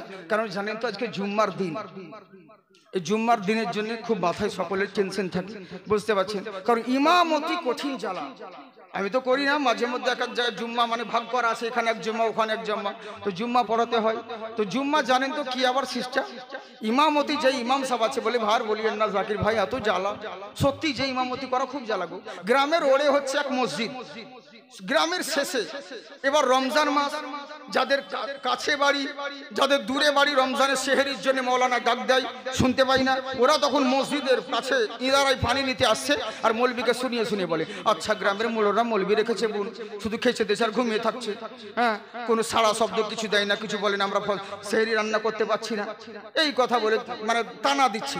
এবার যাদের কাছে ঘর এরা তখন বলছে, গ্রামের মৌলরা যে কোন মৌলানা রেখেছে বোন, বলে কেন, বলে খেয়েছে দিচ্ছে ছাগলের মতন ভাবিয়ে যেছে, খালি নিজে শুতেও না কাউকে শুতেও দেয় না, নিজে ঘুমাইও না কাউকে ঘুমাতেও দেয় না, হ্যাঁ খালি চেঁচিয়েই যেছে। আচ্ছা মৌলবী যাবে কোন দিকে বলে, কোন দিকে যাবে?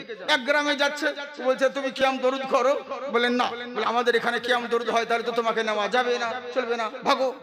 ওখান থেকে আবার অন্য গ্রামে গেছে মসজিদে, তো দেখছে ওই গ্রামে বলেছে কিয়াম দরুদ করি না, তো এইখানে তাড়িয়ে দিল, তো এখানে তার বলা যাবে না।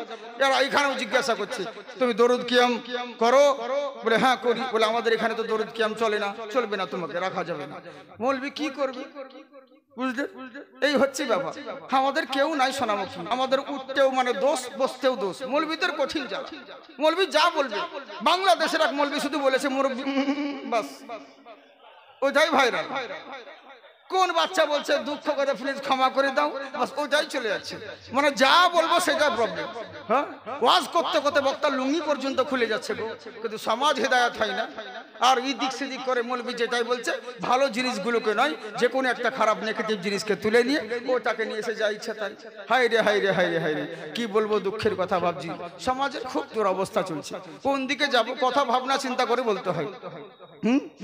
বিভিন্ন খুব টেনশন হয়, কিন্তু কি করব। তবে সোশ্যাল মিডিয়া হচ্ছে কি জানেন, বেশিরভাগই মিথ্যেই ভরা।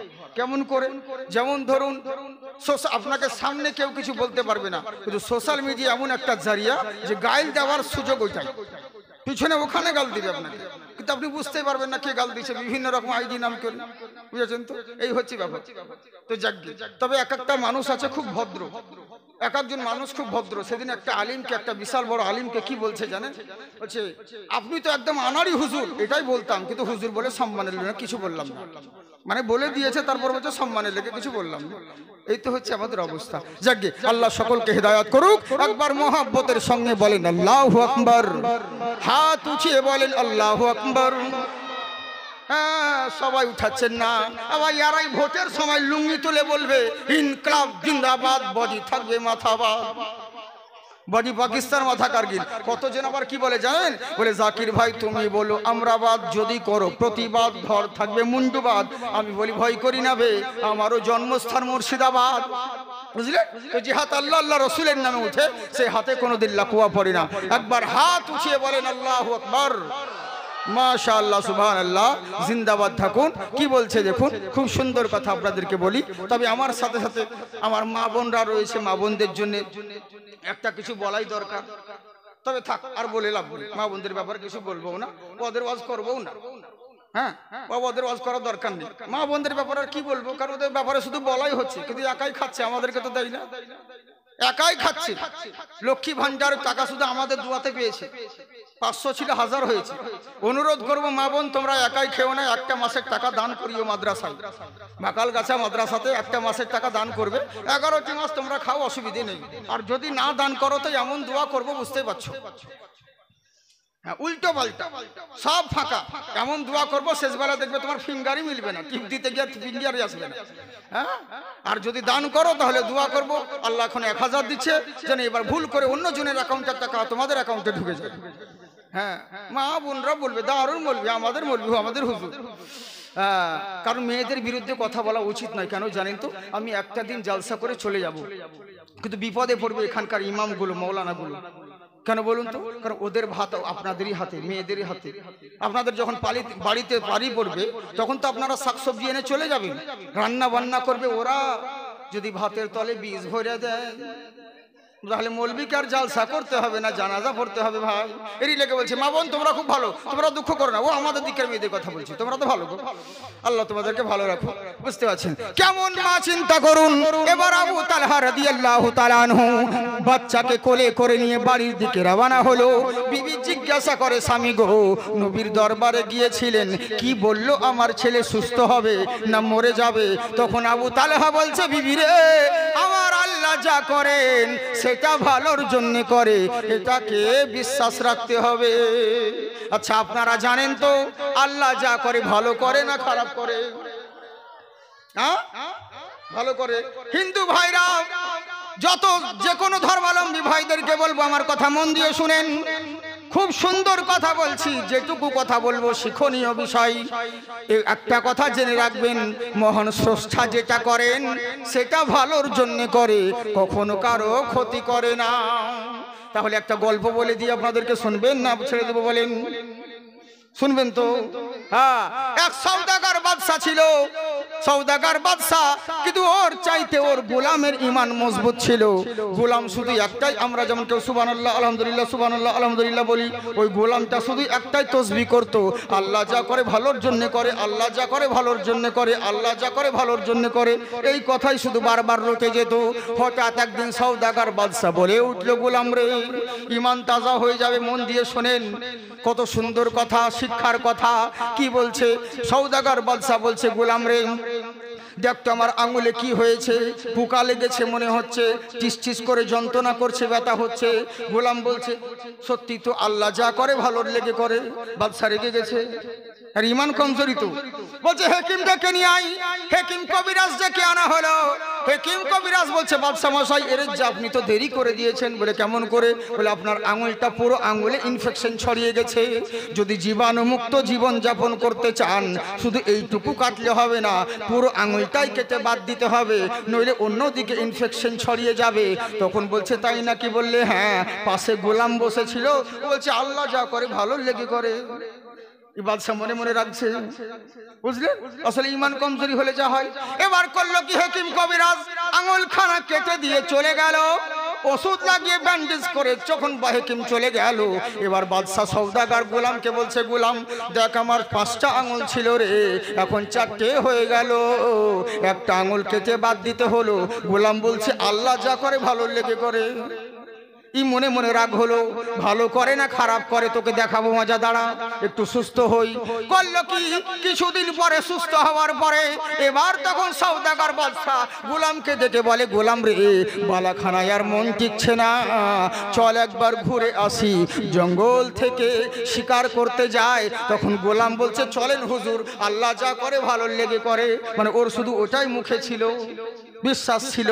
বলছে, বাদশা মনে মনে বলছে, চল শুধু জঙ্গলে, তারপর দেখাবো মজা, ভালো করে না খারাপ করে। এবার জঙ্গলে নিয়ে গেল। জঙ্গলে নিয়ে যাওয়ার পরে মাঝ জঙ্গলের দিকে একটা কুয়া দেখতে পেল। আপনারা কুয়া বলেন না ইদারা বলেন?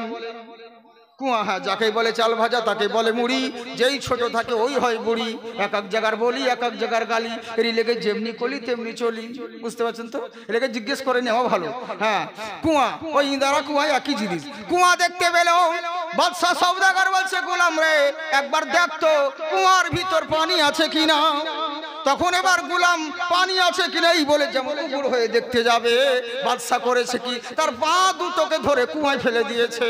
যেমন গোলামটা কুয়ায় পড়ে গেল, তখনও বলছে, আমার আল্লাহ যা করে ভালোর জন্য করে। সুবহানাল্লাহ। এইটুকু বিশ্বাস আছে কিনা মন দিয়ে শুনবেন, মা বোন বাপ ভাই সকলকে বলছি। বলছে, আল্লাহ যা করে ভালোর জন্য করে। বাদশা বলছে, এবার বুঝবি ঠেলা, ভালো করে না খারাপ করে। বাদশা এবার কুয়ায় ফেলে দিয়ে চলে গেল। জঙ্গলে শিকার করতে করতে করতে করতে সন্ধে হয়ে গেছে। বাদশা চিন্তা করলো, কোন পথ দিয়ে এলাম রে, আমি তো রাস্তা হারিয়ে ফেলেছি। আপনারা জানেন জঙ্গলের পথ কখনো সোজা হয় না, আঁকা বাঁকা পথ। তাই বাদশা মনে মনে চিন্তা করলো, এখন আমার কাছে সঙ্গীটা নেই, এখন যদি রাত্রেবেলায় বেরিয়ে যাই বাড়ির দিকে, কোন রাস্তা ধরে কোন রাজ্যে চলে যাব, তখন ঝামেলা হয়ে যাবে। দরকার নেই, কোন রকম রাত্রিটা জঙ্গলে কাটাবো, সকাল হলে পরে বেরিয়ে পড়ব। এই বলে বাদশা করলো কি, ঘোড়াটাকে গাছের গোড়ায় বেঁধে দিল। ঘোড়াটাকে গাছের গোড়ায় বেঁধে দেওয়ার পরে গাছের উপরে উঠে গিয়েছে। গাছের উপরে উঠে রাত্রি কাটাতে আছে। এখনো সময় কিছু ডাকাতের দল, ওরা সামনে দিয়ে আসতেছিল। ওদের নজরে ঘোড়া পড়ে গেছে, লাইটের ছটায় যেমন ঘোড়া দেখতে পেল। কেউ ডাকাতের দল বলছে দেখ রে কার ঘোড়া হারিয়ে গেছে, কেউ বলছে দেখ কার ঘোড়া ছুটে পালিয়ে আসছে, কেউ বলছে না কাউরি বাড়ি থেকে হয়তো রাস্তা ভুল করে জঙ্গলের দিকে চলে এসেছে। কিন্তু ডাকাতের যে সর্দার ছিল ও বলছে তোরা থাম, চুপ, এই ঘোড়া হারিয়েও যায়নি, এই ঘোড়া পালিয়েও আসেনি। বলে কেমন করে বুঝলেন? বলে যদি পালিয়ে আসতো আর যদি হারিয়ে যেত তাহলে গাছের গোড়ায় বাধা কেন রইল? গাছের গোড়ায় যখন বাধা রয়েছে তার মানে জানতে হবে নিশ্চয় কেউ এখানে রয়েছে। আশেপাশে খোঁজ করে দেখ, লাইট মেরে দেখলো কোথাও কাউকে খুঁজে পেল না। অবশেষে যখন গাছের উপরে যাচ্ছে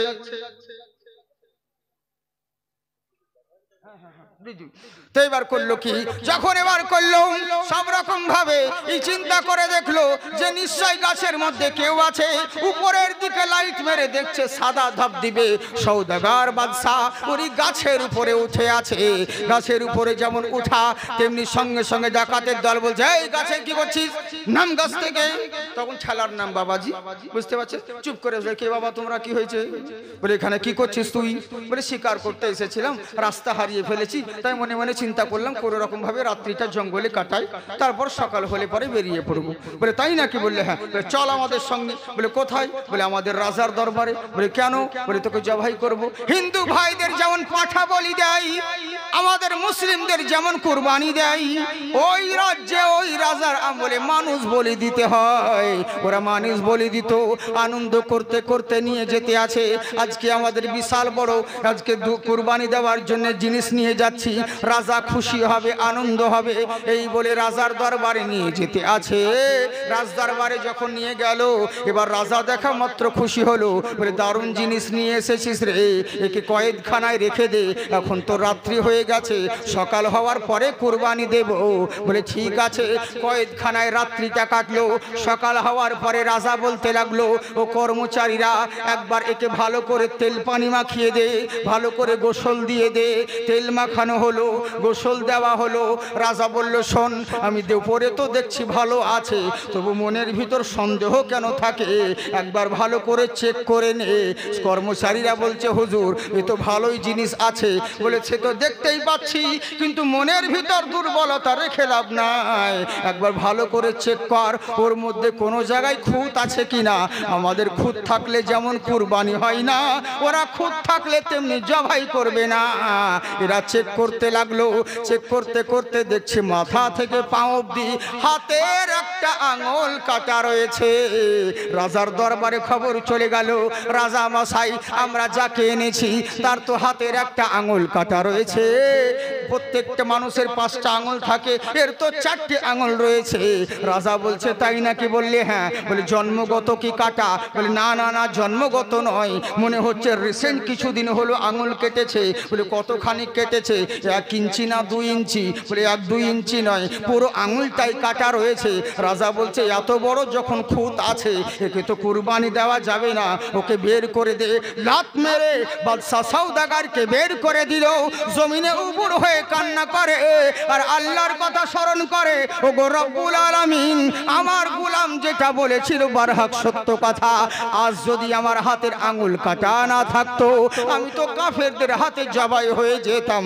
আমার গোলাম বলেছিল আল্লাহ যা করে ভালোর জন্য করে, এখন বুঝতে পারলাম আঙুল কাটা কত কেমন জিনিস। আমার আল্লাহ যা করে ভালোর জন্য করে। যা এবার দেখি জঙ্গলে ওই যে গোলামকে কুয়ায় ফেলেছিলাম এখন বেঁচে আছে না মরে গেছে, একটু দেখতে হবে। আচ্ছা বলেন তো আপনাদেরকে ভালো লাগছে না? খুব সুন্দর সুন্দর কথা বলছি, বুঝলেন? সব রকমই দরকার রয়েছে। আর কত বেদ বাইবেল পুরাণ পড়বো একভাবে ভাবে, এক জিনিস যে কোনো জিনিস একভাবে জিনিস বিরক্ত লাগে। আর জালসা ইচ্ছে জীবনছে বেদ বাইবেলের পণ্ডিতের দরকার নেই, কোরআন হাদিসের পণ্ডিতের দরকার, বুঝলেন? তো এই হচ্ছে ব্যাপার, আমাদেরকে সব রকম ভাবে বলতে হয়। আর অনেক কিছু কথা বলার থাকে কিন্তু বলতে পারছি না কেন জানেন? এই যে ইউটিউবার মিডিয়া কোনো ব্যাপার নাই, আমার ঘর যাওয়া যেতে না যেতে ঠিক ইন্টারনেটে চলে আসবে। দেখা গেল যে কোন ঠাকুরকে সাজিয়ে দিয়ে আমার হাতে বাঁশ দিয়ে দিয়েছে, বুঝলেন, যা কিছু চতুর্দিকে ফাটিয়ে দিল, বাঁশ দিয়ে দিল, পরে যে বাঁশ আমি খাবো ওটা দেখবে না, বুঝলেন, এই হচ্ছে ব্যাপার। তো যাকে বলছি ভাই কাটছাট করে কিছু দিও না, পুরো বাঁশ দিবে বা ই করবে। আর সংস্কৃত দেওয়ার প্রয়োজন, দেশের পরিস্থিতি খারাপ, একটু খুব সমস্যা হচ্ছে, যার জন্য কেন জানে একটাই কথা বলছে, বলে তুমি কেন আমার ধর্ম নিয়ে আলোচনা করবে।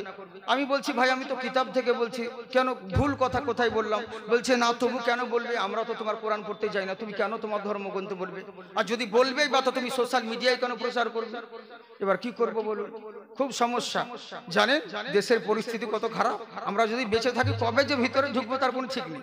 হ্যাঁ, তো এর জন্য তো যাকে যার লেগে বলছি সোনামুখী আমার, একটু সেরকম ভাবে তোমরা চেষ্টা করবে। আর আপনি মন দিয়ে শুনুন, খুব সুন্দর কথা বলছি। আমার ধর্ম কখনো কোনো জাতিকে আঘাত করে কথা বলে না, হিন্দু ধর্ম হোক আর যে কোনো ধর্ম হোক, আমার ইসলাম শিক্ষা দেয় তোমার দরওয়াজায় যেন ক্ষুধার্ত ব্যক্তি আসে তাকে অন্ন দান করো, কেউ যদি টাকার জন্য সাহায্যের জন্য আসে তাকে সাহায্য করো, কেউ যদি অন্যের জন্য আসে তাকে অন্ন দান করো। জিজ্ঞেস করবে না কোন জাতের কোন ধর্মের, ওরে তুমি যদি মানুষ হয়ে একটা মানুষকে ভালোবাসো, মানুষের উপকার করো, এর বিনিময়ে মহান স্রষ্টা তোমার উপকার করবে। সুবহানাল্লাহ বলেন।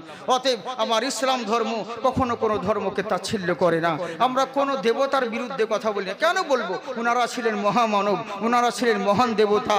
কারণ একটা কথা জেনে রাখো, আজকে যদি ওনার ধর্মকে কাউকে গালি দিতে যায়, ওরা কালকে আমার আল্লাহকে গালি দিয়ে দিবে, বুঝলেন? এই জন্য সূরা আল মাইদায় নিষেধ করা হয়েছে, কখনো কোনো ধর্মের বিরুদ্ধে কোনো আঘাতমূলক কথা বলবে না। আর কখনো বলবোই বা কেন, কি প্রয়োজন? বুঝলেন, যেগুলো বলি সুন্দর কথা বলি, যেমন নবীর আদর্শটা কেমন সেটাকে শুধু ওনাদের ভাষায় তুলে ধরি, বুঝতে পারছেন তো? যাই হোক, একবার মহব্বতে বলেন সুবহানাল্লাহ। খুব সুন্দর কথা, আধখানা তো থেকেই গেল, ছেড়ে দিই নাকি?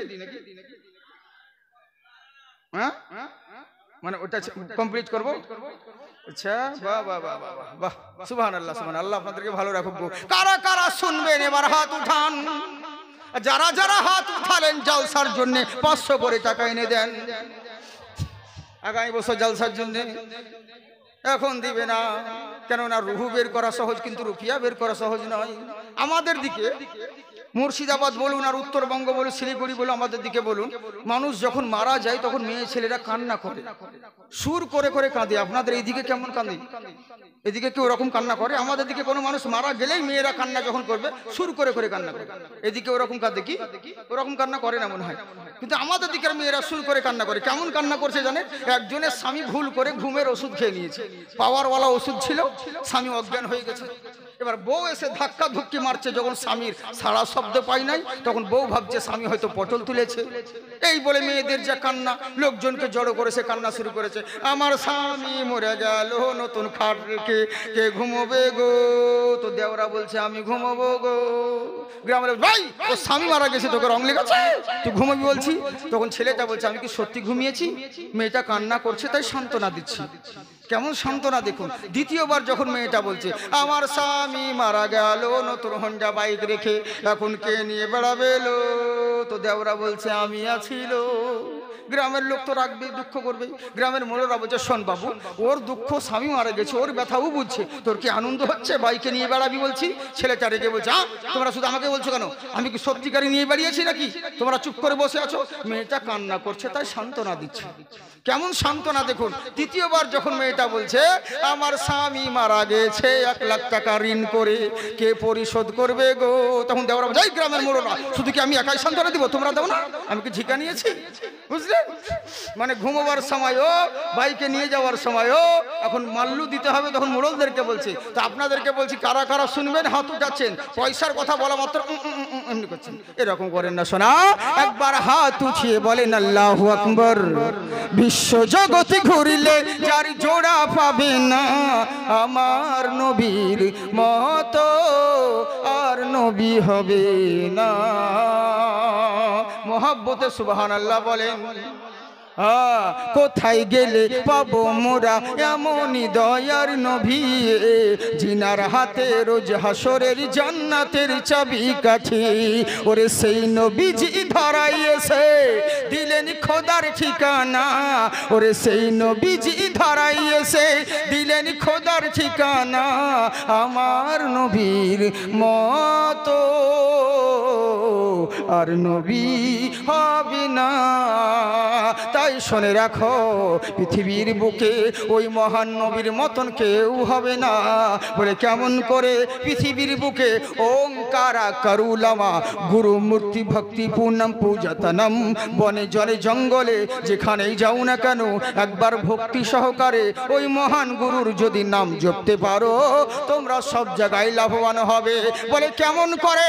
একটা কথা জেনে রাখো, পৃথিবীর বুকে ওই যে মহামানব, তুমি কি ভেবে নিয়েছো মুসলমানদের নবী কিসের জন্য নাজির হয়েছে? একটা কথা জেনে রাখবে, যুগে যুগে যথায়ন্তরম সর্বেষ্টবি ভুবনারতম, পৃথিবীর বুকে যুগে যুগে একজন করে অন্তিম মহান ঋষি মহান স্রষ্টার তরফ থেকে পৃথিবীর বুকে আগমন হয়েছে, যিনি সবার চাইতে সেরা, যিনি সবার চাইতে উজ্জ্বল, উনি ওই মহান নবী। তখন অনেকজন বলে তুমি ঠিকই বলেছো, রামায়ণ মহাভারত বেদে যেই মহামানবের কথা বলা হয়েছে ওই মহামানব আমাদের অমুক দেবতা, আমাদের অমুক দেবতা। বলছে ভুল কথা। বলে কেন? বললে শোনো, তারপরে কি লেখা আছে দেখো, ওম চন্দ্রিমা কুণ্ঠকারী, ওই যে মহামানব আবির্ভাব হবে উনি দুনিয়াতে আসার পরে আসমানের চন্দ্রকে দু টুকরা করবে, আসমানের চাঁদকে দু টুকরা করেছিলেন কোন মোল্লা করেনি, আমার রাসূলুল্লাহ করেছে। বুঝলেন? ওই যে মহামানব, ওনার আদর্শকে যদি ফলো করতে পারো, যে কোনো মানুষ হও না কেন সব জায়গায় লাভবান হবে। আর যদি মনে করো তুমি মরে যাবে, মরার পরে তোমার চর্চা মানুষে করতে থাকবে, একটাই পথ রয়েছে, হেমাংশু পাঠোদয়া হেরি চর্চ ওম সর্বদাং মোহাম্মদা।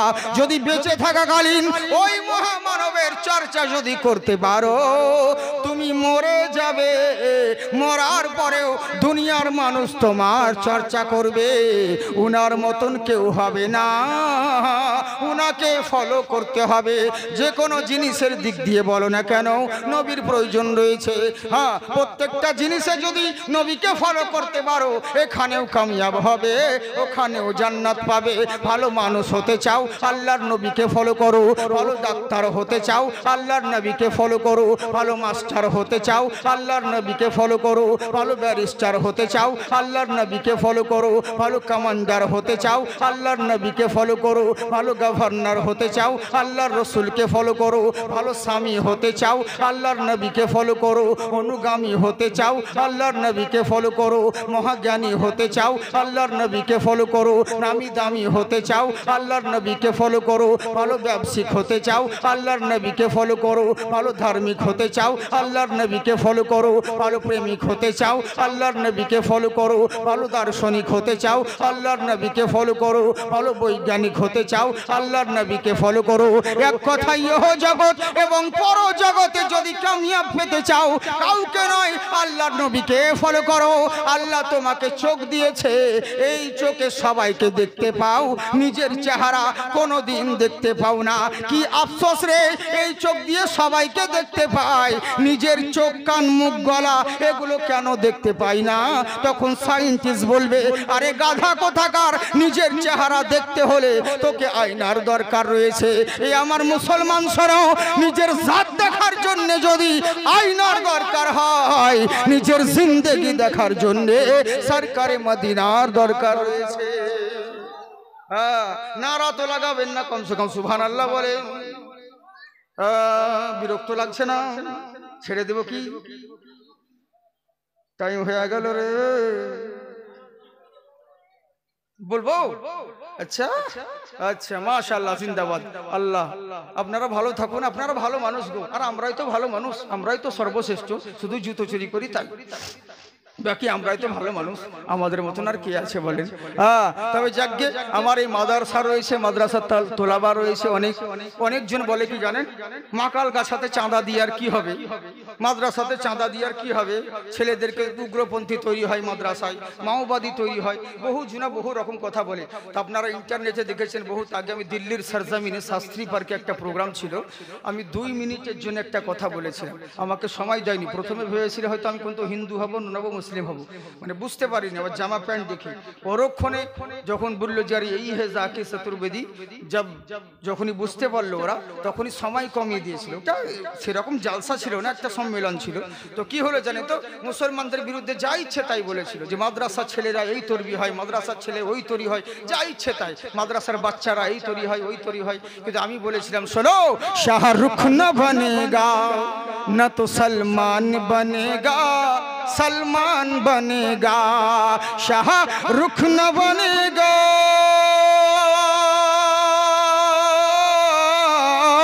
शाहरुख न बनेगा, न तो सलमान बनेगा, न तो सलमान बनेगा। ये बच्चा मेरा हाफिज कुरान बनेगा, कुरान बनेगा। सुभान अल्लाह नहीं बोलिएगा। ऐ दुश्मन इस्लाम तेरी खैर नहीं है, अल्लाह के घर देर है अंधेर नहीं है। আল্লাহর ঘর দের রয়েছে কিন্তু অন্ধকার নয়। আজকে ক্ষমতার জোরে যা ইচ্ছা তাই করে বেড়াচ্ছ, কিন্তু জেনে রাখো একদিন তোমাকে জিরো হতে হবে। যখন ভারতবর্ষে এনআরসির কথা চললো, বুঝলেন, কত লোকে যে আমাদেরকে বলছে জাকির ভাই যদি ভারতে কোনোদিন এনআরসি হয় তো তোমরাই বিপদে বেশি পড়বে। এনআরসি যদি ভারতে কোনোদিন হয় তো মৌলবি মৌলানা যারা আছে, যাদের টুপি দাঁড়িয়ে আছে, এদের বিপদ বেশি, এরা আগে বিপদে পড়বে। বলে কেন?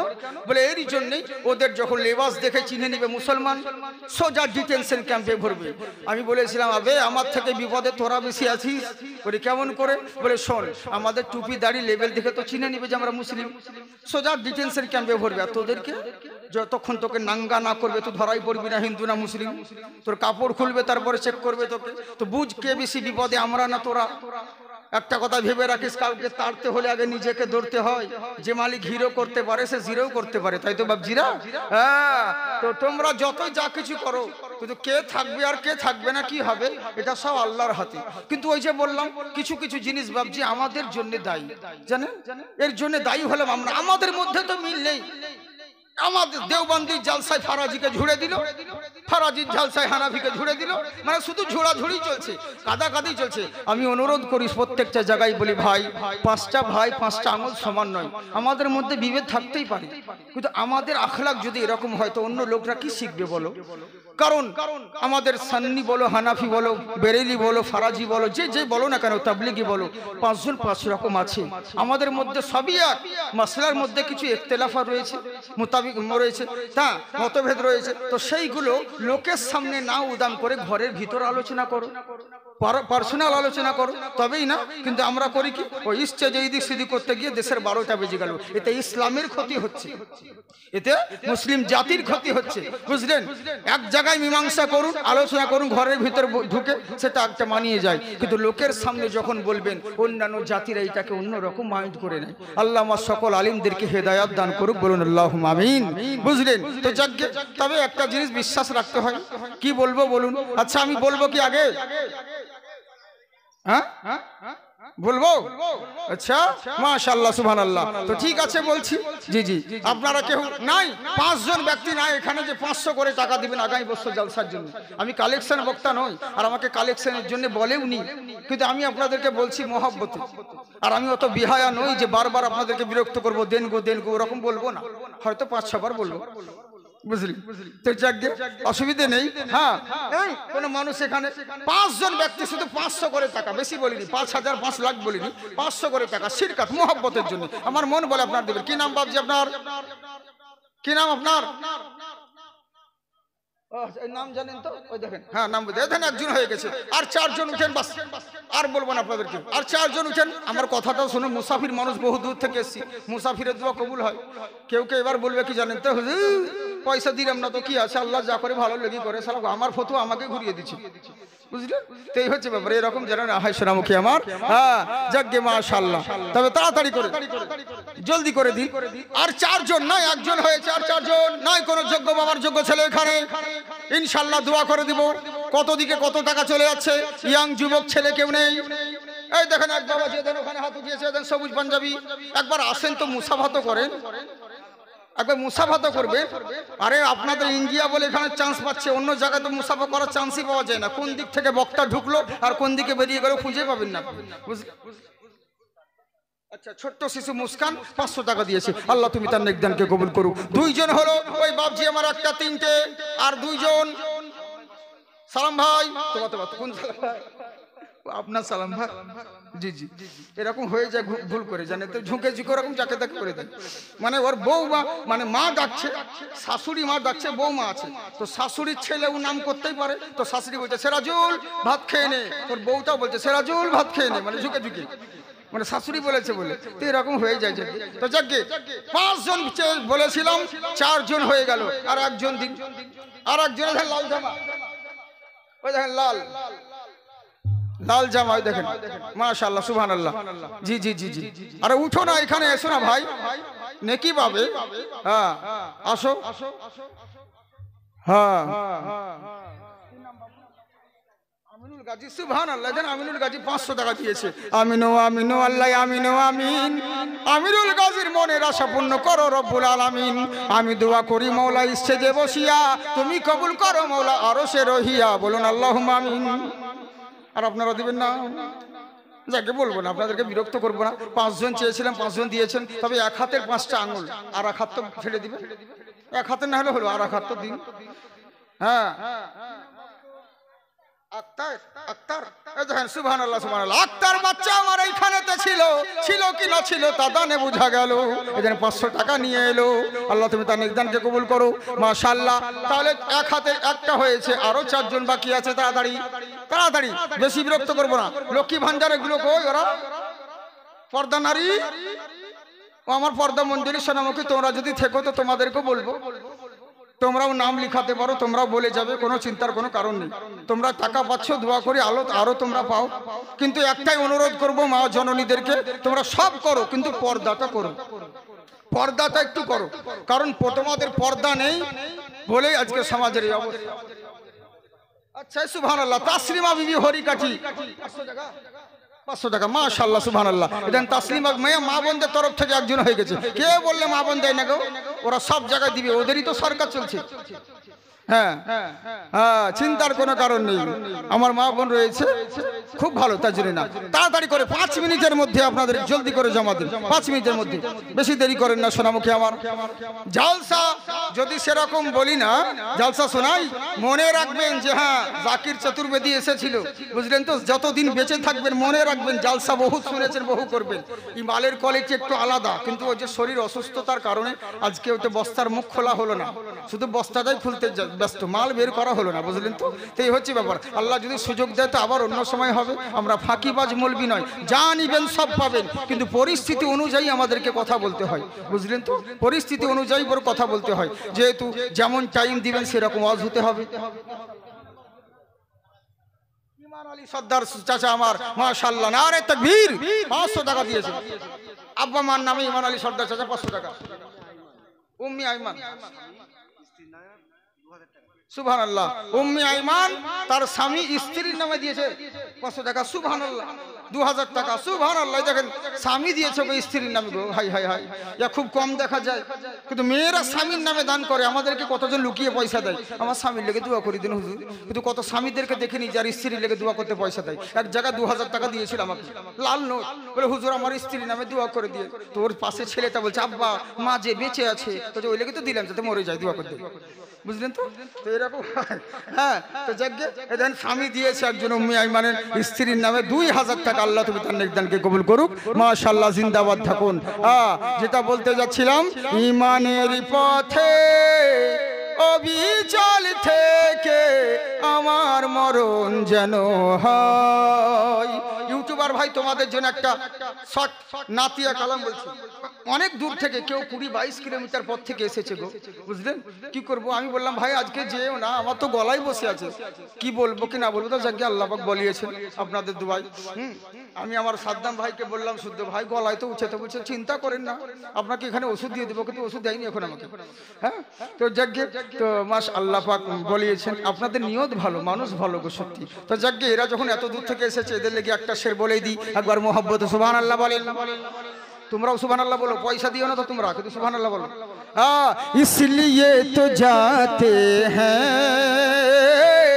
अरे उम्मती मदीने में, उम्मती मदीने में, उम्मती मदीने में, इसलिए तो जाते हैं उम्मती मदीने में, इसलिए तो जाते हैं उम्मती मदीने में, इसलिए तो जाते हैं उम्मती मदीने में कि मुस्तफ़ा बनाती है अरे जन्नती मदीने में, जन्नती मदीने में, जन्नती मदीने में।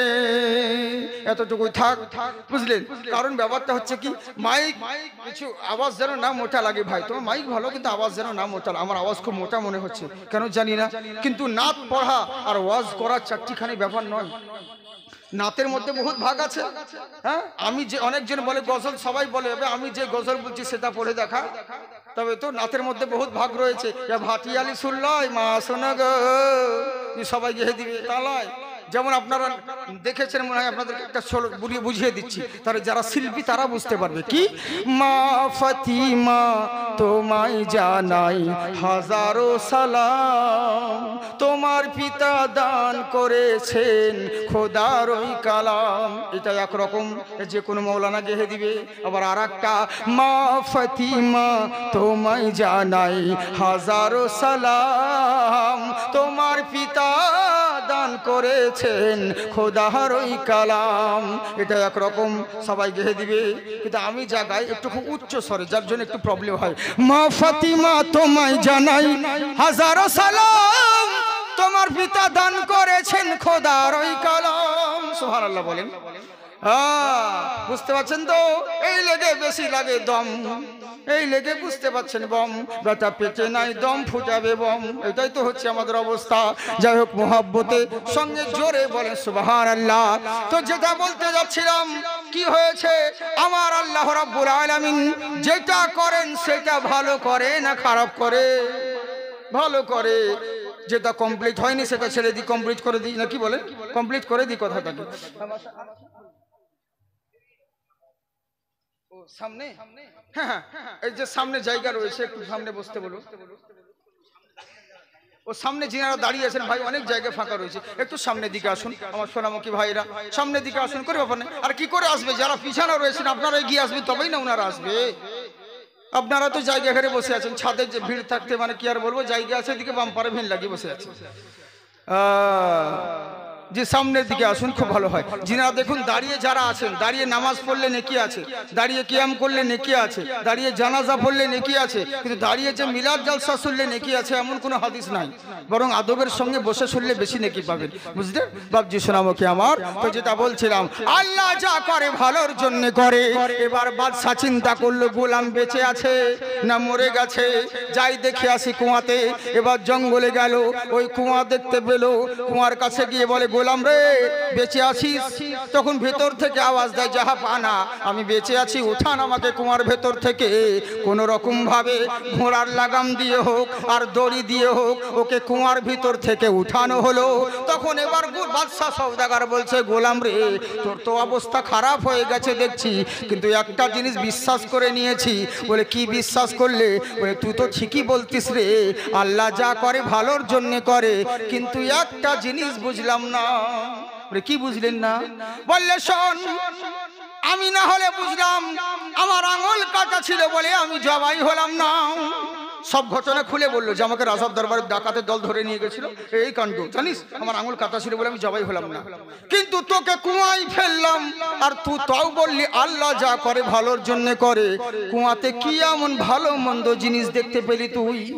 বলে যাহা পানা, কুয়ার ভিতর কত কষ্টে ছিলাম আমি জানি, আর আমার আল্লাহ জানে, তাছাড়া কেউ জানে না।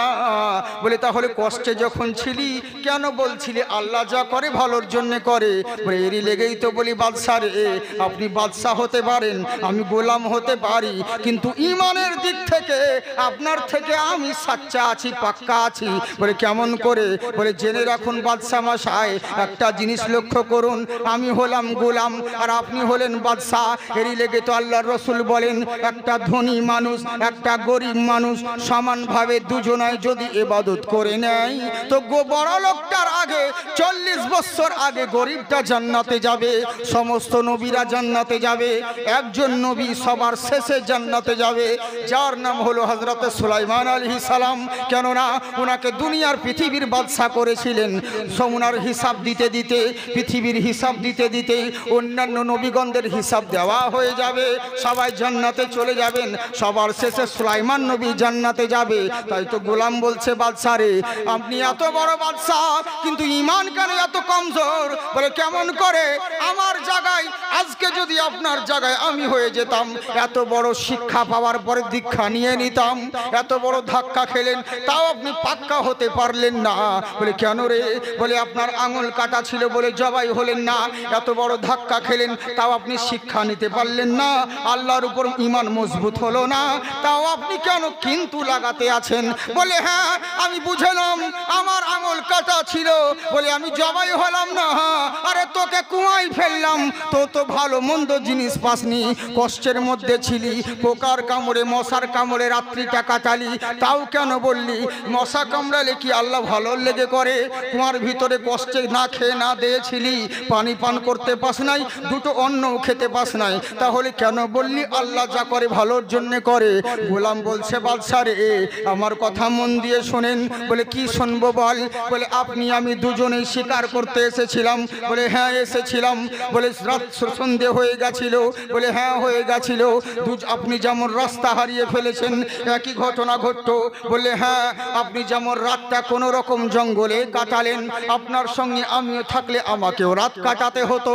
ডাকাতের দলরা আপনাকে যেমন ধরে নিয়ে গেল, আমি তো ওদের বাবা নয় যে আমাকে ছেড়ে দিত, আমাকেও আমি সঙ্গে থাকলে আমাকেও ধরে নিয়ে যেত। আপনার খুঁত ছিল বলে আপনি জবাই হলেন না, আমার তো কোনো জায়গায় খুঁত নেই, তাহলে তো আমি জবাই হয়ে যেতাম। ভাগ্য ভালো, এরই লেগেই বলেছিলাম আমার আল্লাহ যা করে সেটা ভালোর জন্য করে। আল্লাহ যা করে ভালোর জন্য করে, আল্লাহর হিকমত কেউ বুঝতে পারে না।